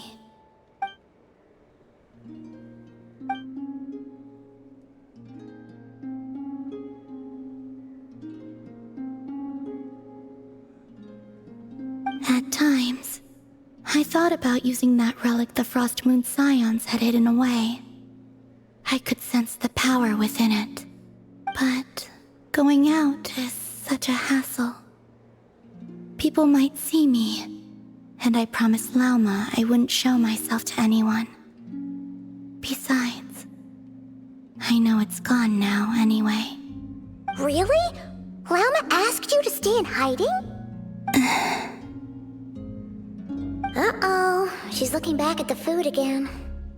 Paimon still got some little crumb cookies here. You could have these for dessert if you wanted. Lauma said she wishes to change the Frost Moon Scions, which is why she asked me to stay out of sight. I don't really understand what she meant, and to be honest, it's not something that concerns me. But I wasn't planning to see anyone anyway. If they found their way here themselves, that's hardly my fault.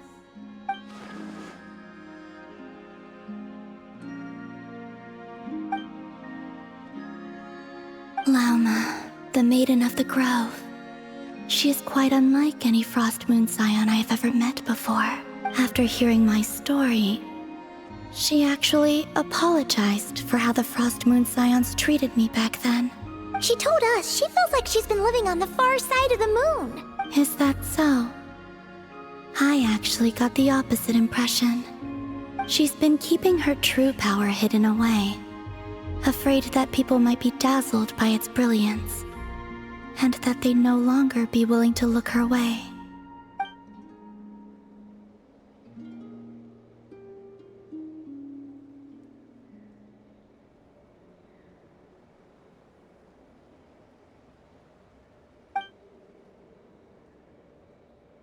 So, what do you wish for now?